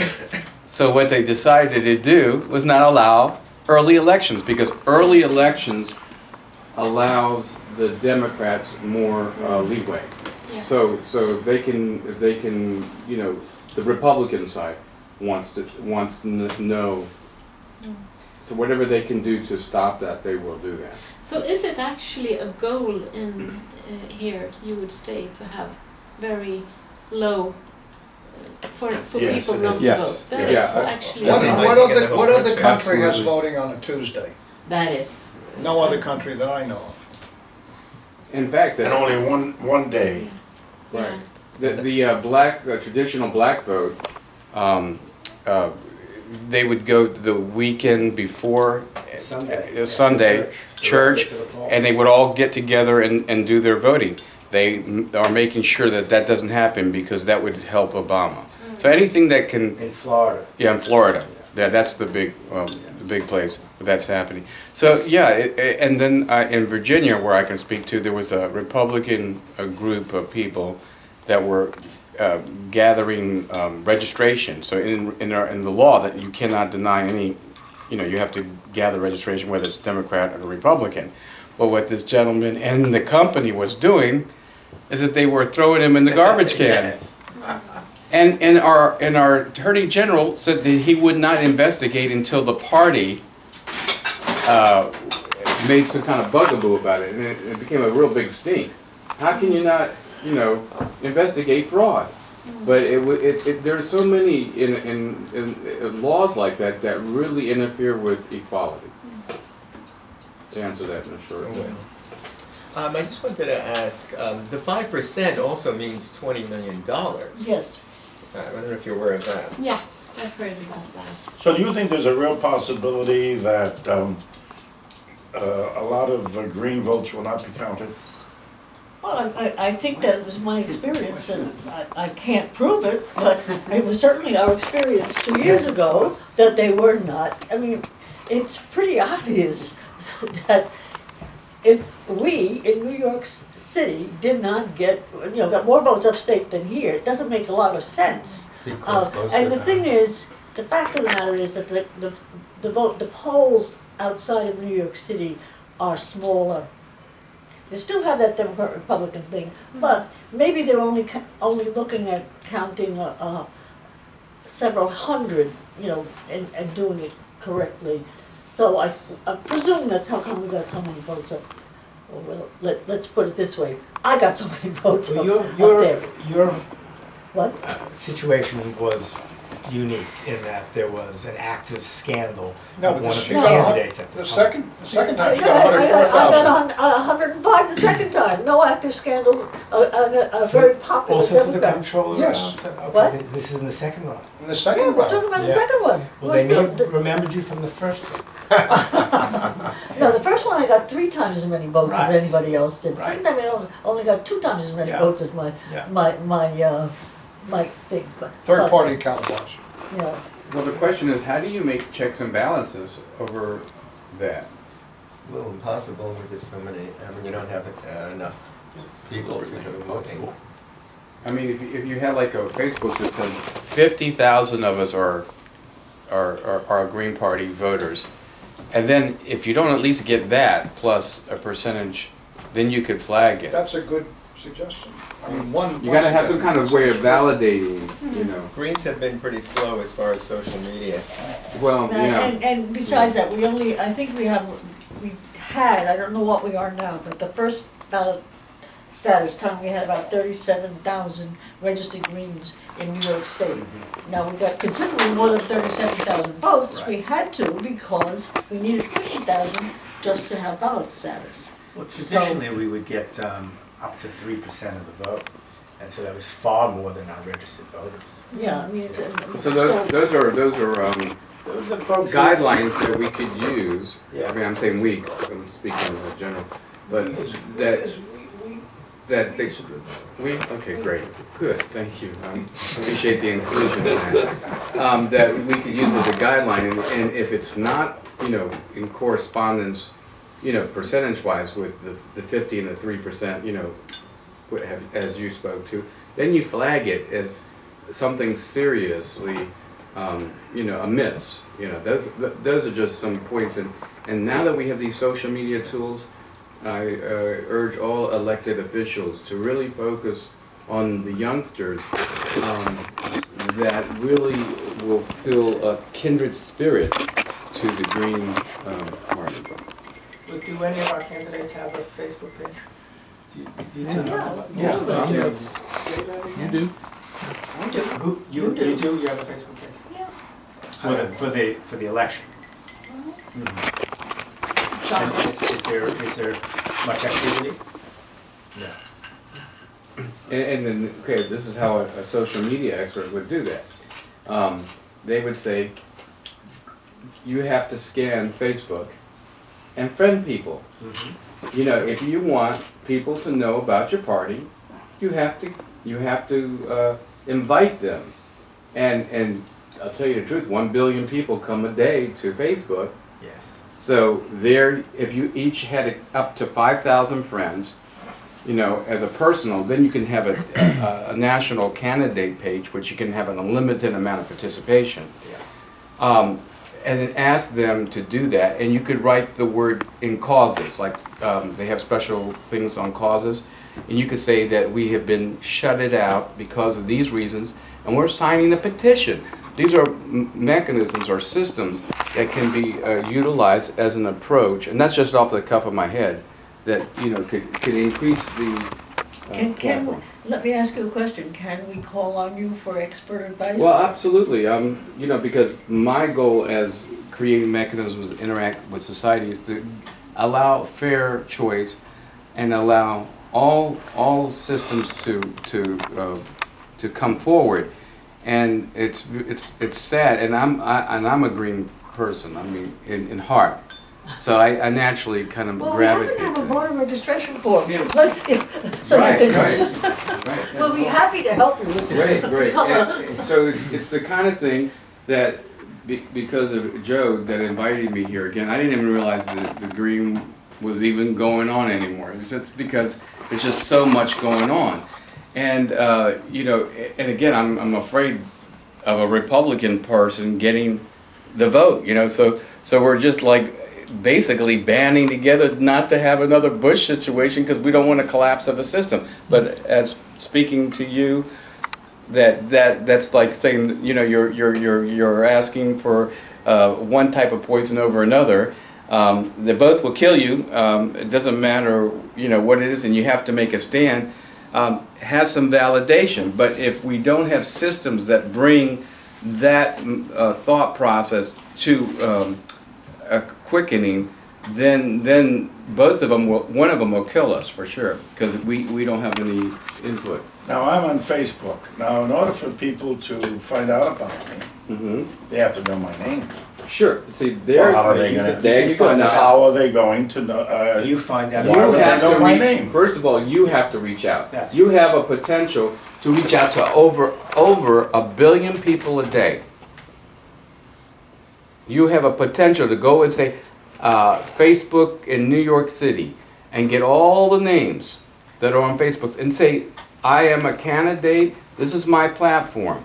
Then how, I mean, I wouldn't even know where to begin doing You something begin like by that. targeting people that you feel have talent, expertise, I and don't know genuine this. interest. How many people do each of us know that we can? It works in circles, Tom. Yeah. So what Yeah. you would first do is you would friend, this is a request that Right. you make, all of us. And then that gives you the opportunity to friend our friends. And So the word these are- cause. these are Concentric organizations. circles. Yeah. Yeah, it goes by degrees, so you're, John has something to say. I've been on Facebook for a long time, and I don't buy into this.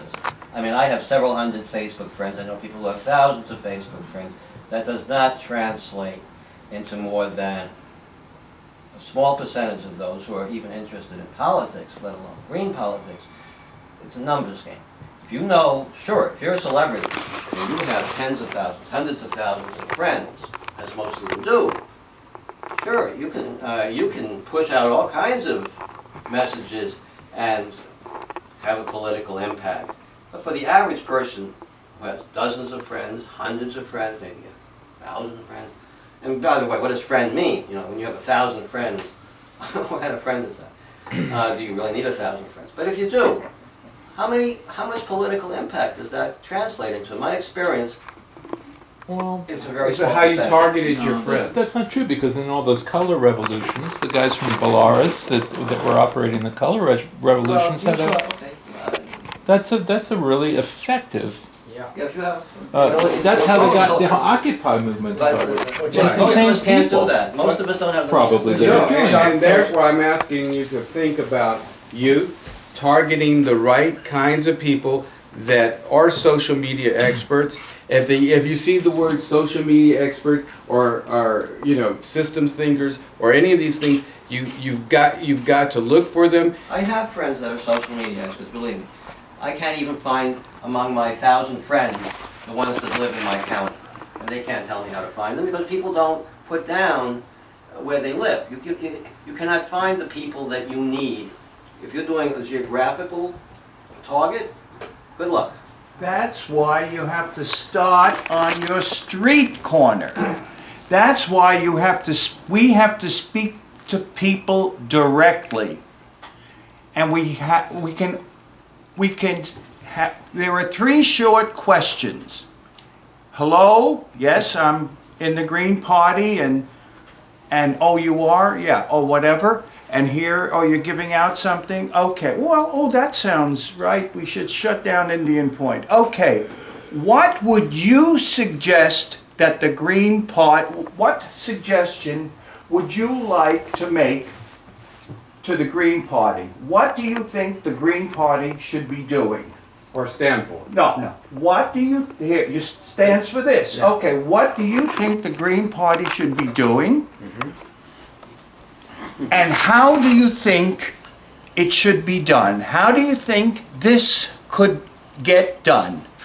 And third question, how would you like to participate with the Green Party in doing this? Not necessarily When was in. the last time you sat at a table at your street corner and tried to ask those questions? No, you know what I did today? I handed out these Right. brochures. Yeah, but you need to make it a valid point. And No, now, but I ran into a couple and they said, no, we know about Jillstown, Right. we'd like to get involved, so I took down their names. Sure. This is But gonna he's do it. bringing a valid point. I have, Bring a valid point. I have set up a table. Yeah. And on many occasions in the last 3 weeks. And everybody in my building knows me, by the way. There's 36 families. Okay. The possibility of my asking people in my own building who know me, excuse me, but can I talk to you for a second? Is very, very slim. They're in a hurry to go That's someplace. not the first question. And so, The first no, question they is, know what I want to talk to them about. right. They call me Mr. Green. Right. Now, the same thing with sitting at a table. The possibility of the thousands of people that pass my table, maybe 10 of them. Maybe 10 of them will actually stop and they'll take, and you ask them, excuse me, but, I mean, Roy and I, we did this twice already, to try to get them to actually, not just to take the leaflet, but to stop. To stop. Okay. For a couple of questions. Good. No, It's very, very All right, once slim. that happens, and somebody says, you know, you're right, the United States should not have any bases abroad. We should stop spending $100 billion on that.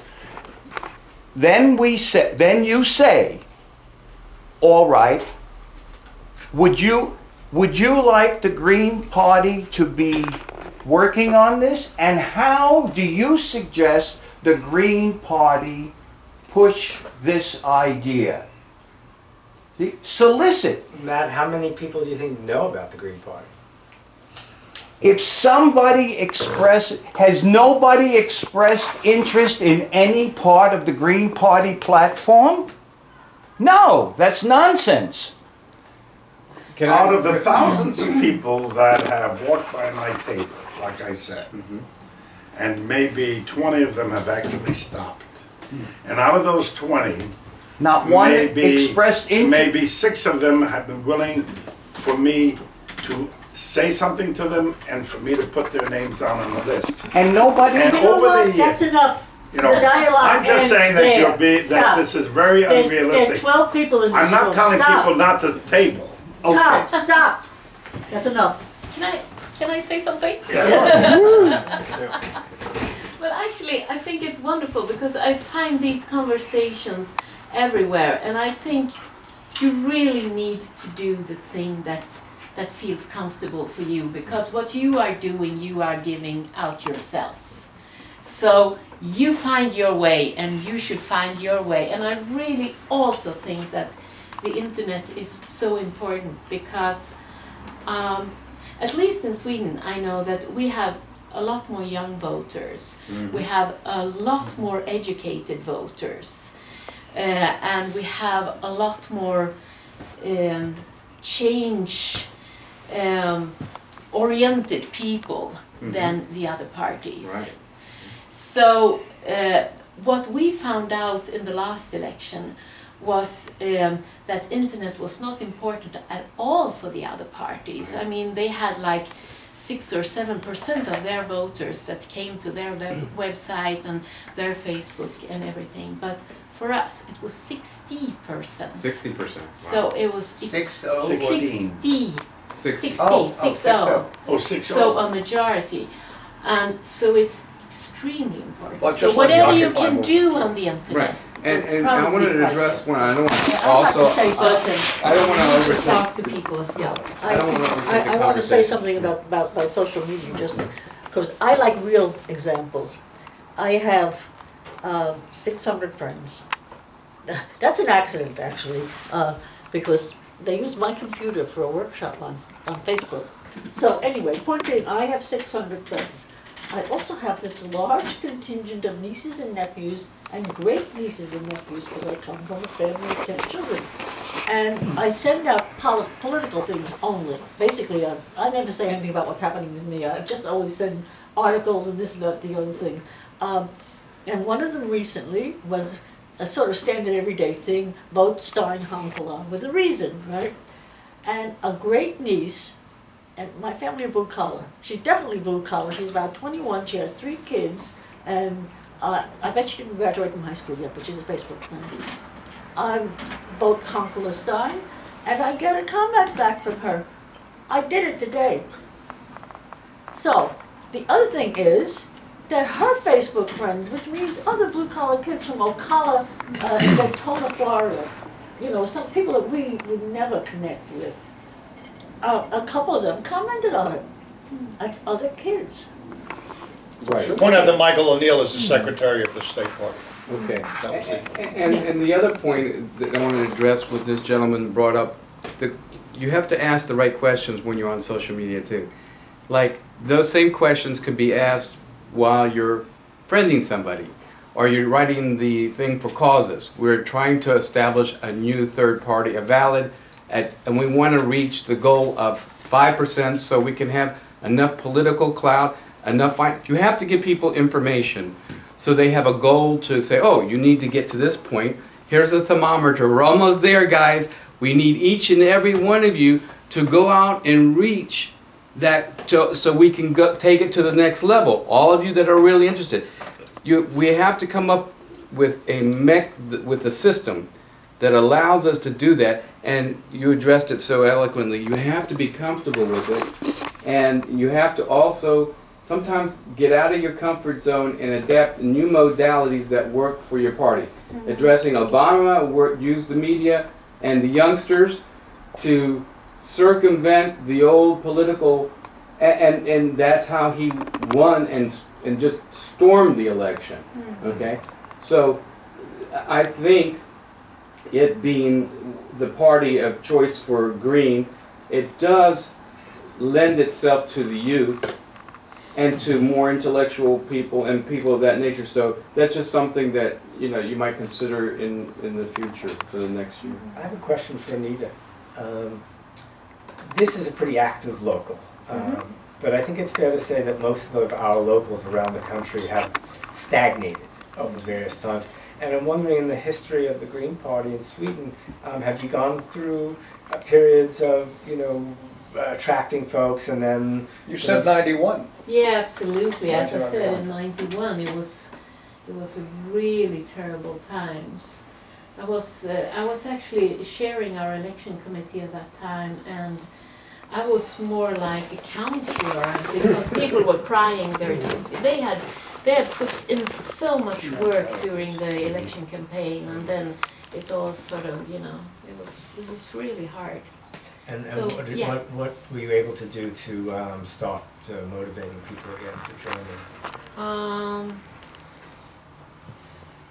Well, there were a lot of people that actually left at that point, of course. So you're talking about stagnation. There were a lot of people that left, but then again, yes, we managed to attract new people also. On the internet and stuff like that? Do you think the internet? Oh, not That at was 91. before. Not at 91. No, No, not no. at 91. So it was a slow process. We did have some, mail stuff, but Okay. I think no. events and conditions are crucial. Make it Yeah. happen. Now, Anita, do you get finance from your national government? Is the Yeah. party financed in some Yeah. way? yeah. And did you have to create a party, elect officials, and then get the financing, or Yeah. do they? Yeah, we had members that actually took bank loans to be able to print the election. What do you call them? Ballots. Ballots. So people Ballots. invested in the party to Yeah, start with, to start and with. then when you got elected officials, Yeah. then you have a presence, and the federal government gives you a certain amount of money. Then we to- get a certain How amount much of money money. do you get? Oh, I should know that, but I don't. I think Ballpark, Yes. whatever, Yes. say somewhere around $2 million yearly. yearly. Yearly. So that pays the national staff and Yeah. and headquarters. Yeah. And do your members pay dues? Yes, they do. They do. And do your elected officials have to contribute something of their Well, they don't have to, but we recommend them to do so. What percent? Let's see, 5 Of what? 5%? of their Okay. if they have a full-time job in Oh, oh. politics. And what about the members, what do they pay in dues? Because we're always arguing about stuff. dues Something like that. $20. 50? 20. Oh, 20. a Something. year or Yeah. month? A year. A year. A year. And is a parliamentarian, is that a full-time job? Yes, absolutely. More than a full-time job. Yeah. And I have an idea about dues. You do it according to their income. Each according to his ability. Yeah, and then you could, and it's all suggested, and then that way, people feel like they can participate no matter if they just can give love in their That's something time. that we do commonly do. is We have sliding we scales, have generally no one a turns dues away. Good. structure Uh, here in New York State. You A do? piece of, Okay. New York State Assembly, that was the job I'm running for. Mhm. It's a part-time job. Mm, They only meet a few, couple of months twice a year. yeah. And they don't have to be in Albany, which is the capital. Mhm. They don't actually have to be there at all, Okay. but they only meet a couple of days a week. Yeah. And the salary is $80,000 plus.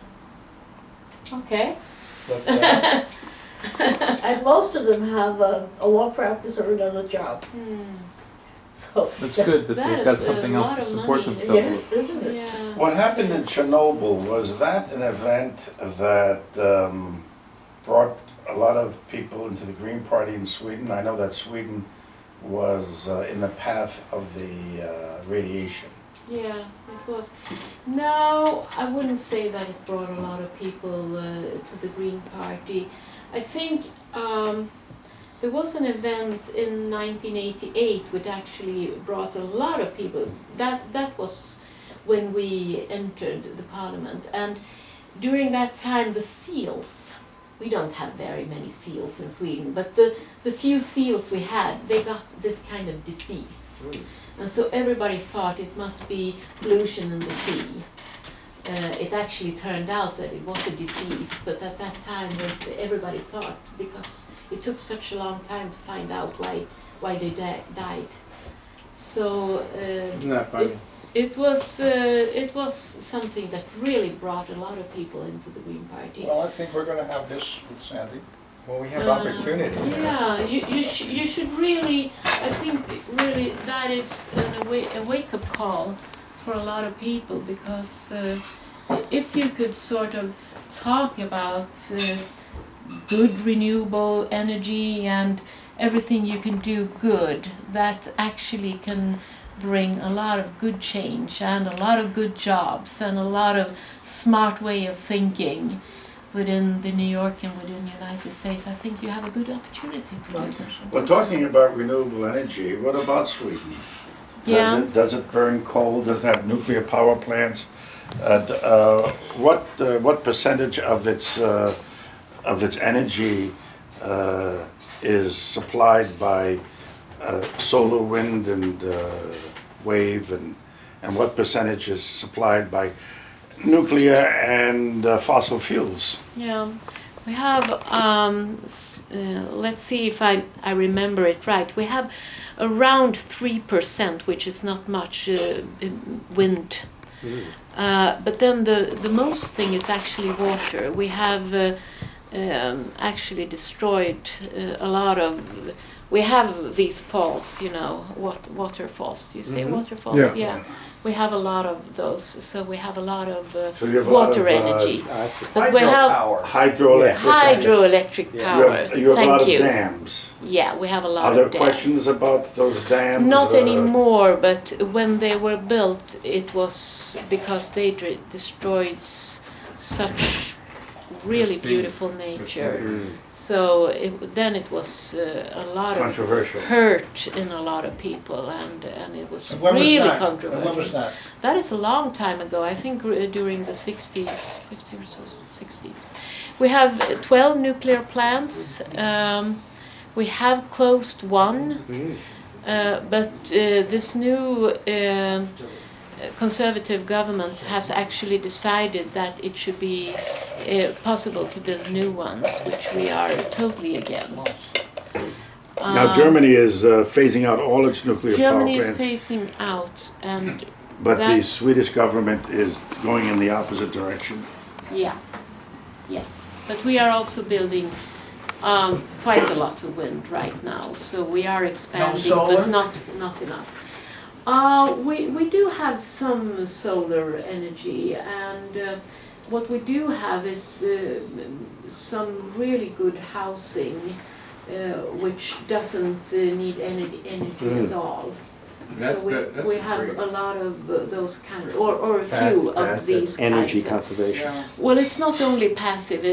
They are really, you know, 0 or plus energy houses. There's a whole town in Yeah. Germany Yeah. just with only those houses.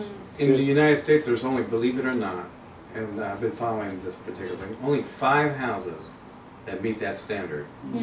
It adds the cost about 10% to a custom home. Steve, you know that- And you're talking about 3,500 square foot home using about $36 of electricity or heat compared to what we do now here at this time. There's a Should town you- in Arizona called Acosante, which is populated maybe about 1,000 or so people during the winter, but another 4,000 or 5,000 people during the summer, and they use no fossil fuel at all. Right. Everything is the orientation of the building. Can we have those examples put out for us? Acosante. Yeah. What is the official stand of the Green Party in Sweden on nuclear energy and fossil fuels? Well, actually, we of course are very much against the nuclear energy. We would really have to phase it out. We are having quite a surplus on electricity in Sweden right now. So we actually could quite easily take out 2 nuclear power plants, I mean, in a few years, and that would mean a huge difference. We do have one problem in Sweden, and that is we have some very big companies that are very high on energy demanding. We have aluminium, we have a lot of paper industries and so on. So there are a few industries that are really important for our economy. And they want what kind of energy? They want cheap energy. Yeah. Cheap is the word. What's Cheap the is popular word. opinion? Well, the popular opinion is that after Fukushima, I would say it's a bit more negative, but people tend to find it's okay to have those nuclear power plants that we do have, but no more, I would they say. believe it's Forget clean. very quickly. No, but I would say we had this referendum in the beginning of the 80s about nuclear power, and it was a terrible referendum because you have you had the yes for nuclear power, you had the no for nuclear power, and then you had this in between that said you should have it with some common sense, which means that you should take it out in a few years, but you never knew how. And that was the thing that actually won the election, and it was sort of a total disaster. I think after that, a lot of the discussion about nuclear power actually sort of faded out. You mentioned the aluminum industry. Yeah. You know what happened in Iceland with the aluminum industry? Yeah. They went to Iceland knowing that geothermal energy there is so cheap. They wanted that. They wanted to set up their plants in Iceland, and they bought off the local officials, and they started building these huge industrial complexes in Iceland, displacing farmers and trashing the environment to get at that geothermal energy, promising that Iceland would experience an economic boom with this new aluminum industry. Of course, we know what happened to Iceland. Anyway, its economy collapsed at one point. I have a question, if I may. Your Green Party and your Green Party, do we have any sisterhood, brotherhood connections where we're interacting with each other and sharing information? It's an international kind of. Yeah. We need a direct. Yeah, we need like you know what like governments do with other governments. I think that there could be a great sharing of information, and not only that, it would be a really cohesive coalition of showing that there is a working modalities in other areas that would help areas that don't have that kind of momentum. So it's something that we might Well, consider. actually, I think the easiest way for you to connect to us would actually be to the Swedish Greens here in New York, because then you could meet anytime, and they would really like to get in touch with you guys as well. So that is a very easy thing to do. Then on a global basis, I mean, we have had 3 green global meetings. Good. So, and the next one will be in Europe in 5 years' time. Now, being a promoter, do you have anybody like Elton John or anybody like that promoting it, like a Green Day piece? A Green Day piece? Yeah. Well, there is I think in Austria, they have, because, you know, all over the world, you have 1st of May being the workers' day. But in Austria, the Greens have actually set the day before to be the unemployment day.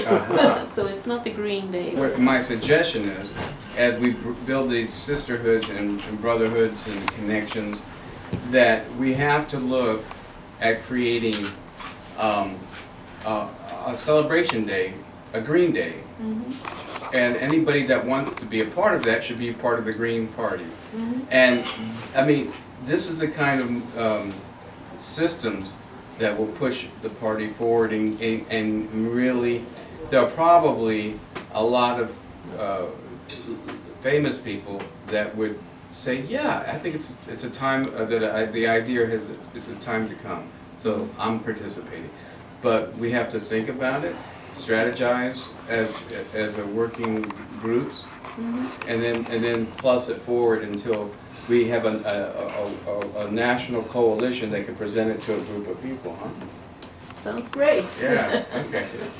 One of the beauties of the Occupy Wall Street movement is that it focused the public attention on the power elite, and which is centered in the big corporations and financial houses on Wall Street. And now people are becoming more and more aware of their control over our political system and the economic system, everything. Would you say that you have the same problem in Sweden that there is a power elite of very wealthy people connected with big corporations and financial investment houses that really control Yes. really control the economy and much of the political system. Absolutely. Is there an Occupy movement in Sweden? Yeah, it's not a big movement, but they have been doing quite a lot of things in Sweden as well. Yeah, so we have a lot of monopoly situations, especially when it comes to media and so on. So that is quite a huge issue as well. Speaking about media, Yeah. I went to Times Square, and this police officer that I didn't know was, and I started talking to him. He says, they asked me not to let the producers interview me because I would tell them something of the truth, and they don't want to hear the truth. And we had a great discussion, and he was very upfront with me. He says, I've already got the... You got no dinner, but you get some dessert. So you know, it's unfortunate that in America, our news agencies act like they're news agencies, but they're actually doing news for entertainment purposes. Absolutely. You know. Yeah. And entertainment companies are disguise themselves like news, but they're actually for entertainment value. And people like Colbert Report or The Daily Show, have you seen any of those? They actually share more about what's happening on the dichotomies of the two parties than the actual parties like Fox or something. You know, it's like, so it's gotten out of hand that our political system is not run by caring people. It's run by corporations that stuff the pockets of politicians so they can have their talking heads up front. And it has to come. And I think that's where the Green Party can be that alternative with real people back to, getting back to the roots and all that kind of stuff. I think you're quite right. I think actually the Green Party can be that kind of movement.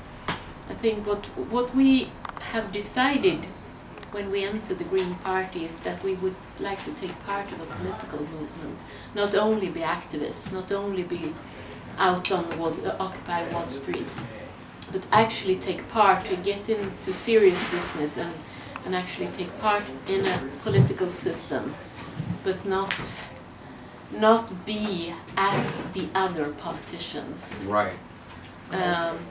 So I think you're quite Do you think that's a right. problem once the Green Party gets involved in the government, becomes part of a coalition, that can be a double-edged sword? But I think you need to be mature enough, because a lot of Green parties that has entered into government quite quickly, they do exactly what we did when we entered the Parliament quickly. They fall out again because they make too many mistakes. You have to be mature enough to be able to have all the communication with your members and with good people. So we have to develop really some need expectation. yes, you really need to sort of be a mature party, I would say. And I'm quite pleased that I actually feel that right now we are at that point, but I don't feel we have been there before in Sweden. So I would have been happy if we had been in government before, but I think it would have risked our future to be there. Is it moving too fast? I'm sorry. But you say if we move too fast into the government political arena, we could actually blow it. Well, I don't think it's speed as such. I think we have to understand how to do both in a kind of parallel fashion. To be part of grassroots, mass movements that are going on in the country, that we are a part of, and the election side, the government side. And for this party, that would be unique. The Wall Street parties are not interested in mass movements except to control them. We're interested in stimulating them and building them up as much as possible, and we hope we are offering immediate but also long-term goals for all these people. And how do you coordinate both? First of all, you have to have both going, and that's tough. And as far as dangers, well, yes, there are always dangers of being co-opted, bought off, subverted, and so on. But if we don't do anything, or if we do very little, or if we're too cautious, then we won't get anywhere. I think what we're lacking is boldness and initiative. And we're afraid to listen to what might seem off-the-wall suggestions, like, oh, we couldn't do that. Now, we've had local candidates here in the city, right? One big effort recently, over the last 1 or 2 years, you may not know this, was setting up bicycle lanes. Very big, and there's an organization that's been pushing it and has been very successful because they've understood how to coordinate their membership activities, dealing with the public, and dealing with local government bodies and officials. And these bike lanes are growing. Well, we say in the Green Party, well, it's so hard to conduct election campaigns. You need money. How much money does it take to set up a 3 or 4 or 5 bicycle caravan and simply ride up and down these bike paths? How much money does that take? And there are candidates here in this room. That's all. And what we need is discussions about an idea like this, and tens and 100 ideas like that, and to try them out. Because if we don't, in 2022, we might well be sitting here in this same living room having the same goddamn discussion. Thing is, this is a discussion that will sort of move on all the time, and it's quite a wonderful discussion as well, because all over the world, you know, the green movement are growing. Yes. And you need to understand that in Canada, Elizabeth May managed to actually get in and get a majority vote. In Britain, Caroline Lucas actually managed to get in Parliament and get a majority vote. They actually became the biggest party in Brighton and got a house in Parliament there. Well, then you have to know how to concentrate. And they were a small group there in Brighton, and they actually took upon them too. Brighton. In Brighton, in south of Not Brighton Britain. Beach, in England. No, in England. Oh, Brighton. Yeah. And they took upon themselves this small group just to knock on every door in the entire city. And I'm not saying that you should do that. I'm just saying that within the green movement, everything is possible, and whatever you manage to do is quite much more important than you will actually think while you're doing it. Can you speak about how you actually became sophisticated in working with the other party members to get somewhere? How you developed your sophistication? I mean, you say it, but there is a process to that. I would love. Absolutely. Yeah.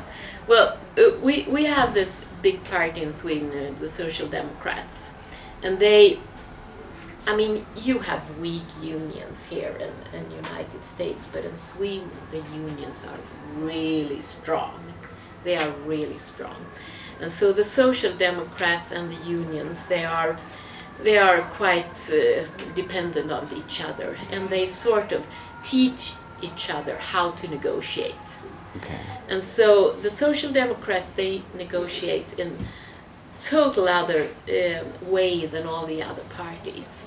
And so when I was quite young, and we had done quite well in an election, and we were sitting down with this Social Democrat, and we thought, wow, we are going to make a majority here, and we are going to make something new in this county. And so I said, wow, you must be excited, because there was this conservative majority forever and ever and ever. And he pulled out this book that they had went into election with, and he sort of said, if you can say yes to everything that is in here, then we have a deal. And I thought he was serious. I actually thought at that time he was serious. By now, I know that this was, okay, do you want to play? Okay. And that was actually what he was saying, but Right. it took me quite some time to find that out. And so you developed actual networks. Yeah, well, that as well. Now we have been working so much with the Social Democrats, and we have been talking so much to them. So we have a lot of networks, and we always tell them that they need to learn to negotiate in a better manner. And somehow they listen now. Wow. Are you in coalition with the Social Democrats? No, the conservative parties, they are a coalition with 4 conservative parties right now in government. Oh, they're in the government? Yeah. Are you in an opposition coalition? We are in opposition. Opposition coalition? Sometimes, but most of the time not. And what's the They're a strong third party. What's Yeah. the relationship with the left party? Yeah, they are more. Sometimes we have a cooperation with them as well. We have, like for the nuclear power plants, we feel the same, and sometimes in some foreign affairs issues as well. But Thank you for that. mostly, they do have a problem because they think that. It's not so important to be really cautious about economy, so they don't about economy. And so They sort of spend more than they have when they make their budget. So they are not You mean a that balanced credible. budget? They don't make a balanced budget. And the Greens believe in a balanced budget? The Greens believe in a balanced budget. Yes, we do. I mean, it's sort of a long-term way of thinking. If you don't have a balanced budget, then your children have to pay. Probably the best way to balance the budget in Sweden is to tax the Wallenbergs more. Oh, you could be right. How is the tax schedule in Sweden? It's a bit higher than here, but then we don't have to pay insurance for healthcare and everything. And we have free schools, even at Is there a the graduated tax system where progressive, Yeah, where it's very wealthy yeah. people pay a higher Yeah. tax rate than Yeah, they do. the rest of the population? Yeah, they do.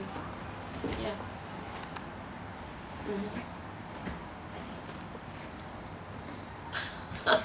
Well, I think the international, our international connections are growing, and the potential is growing. And in a parallel way, I'll just make an announcement for those who don't know.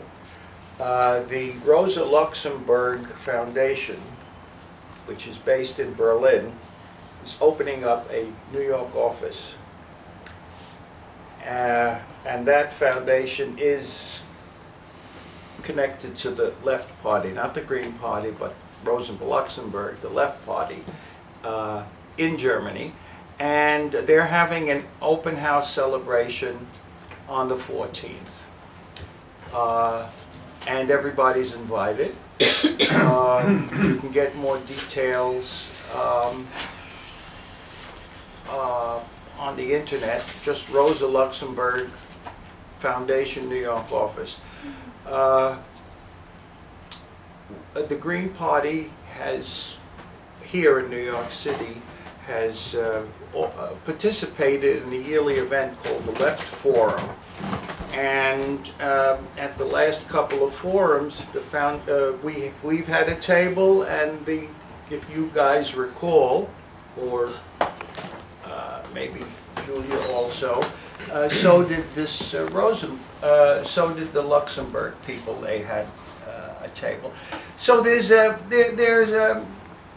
there are areas of mutual interest and similarities and openness, open ways to discuss these political questions, matters of mutual interest.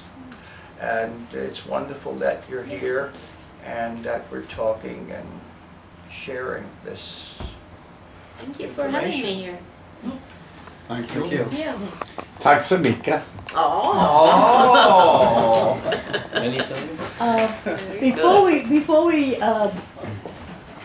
close this lovely event, is there something that we want to conclude about it? I mean, clearly nothing's going to happen for Tuesday, but people ought to keep track of what isn't happening, and then we can do some kind of a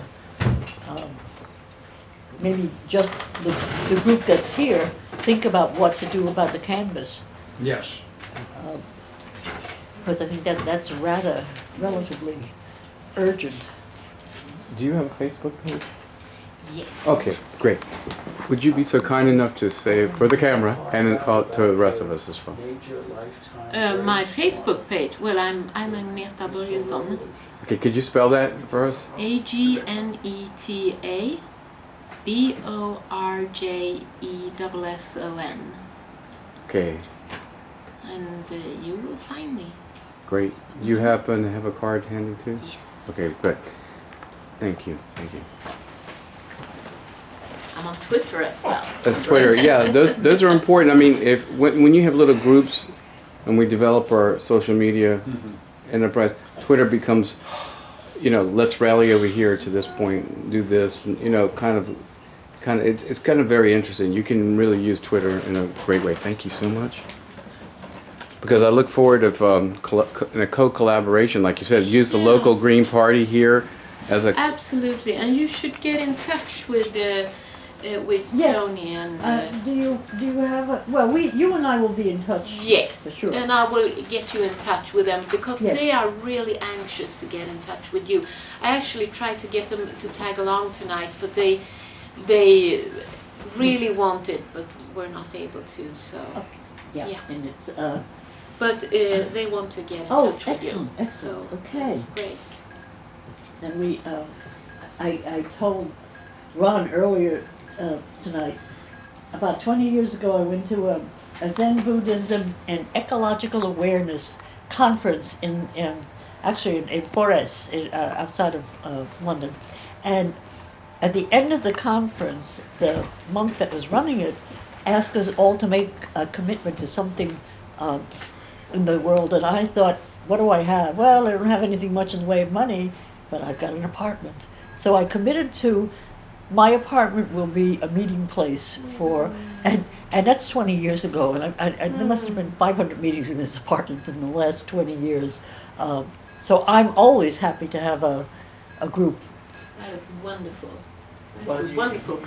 you're entitled to the entire government wiretapping archive. And Well, I'll tell you another. I always have a story.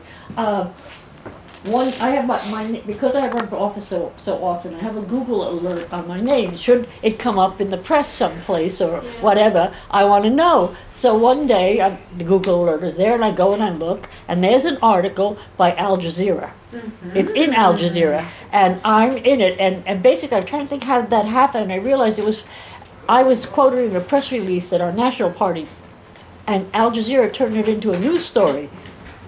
And so the quote came out in the news story, and I called my brother and I said, guess what? I was in Al Jazeera this morning. And he said, oh, really? Well, you've been on the FBI list for 40 years. Now you're on the Homeland Security list. I'm sure of that. That's funny. That's too funny. That's really funny. So, I think I will call it a night. I still have Again, a bit thank of you. deadline. Thank you so much.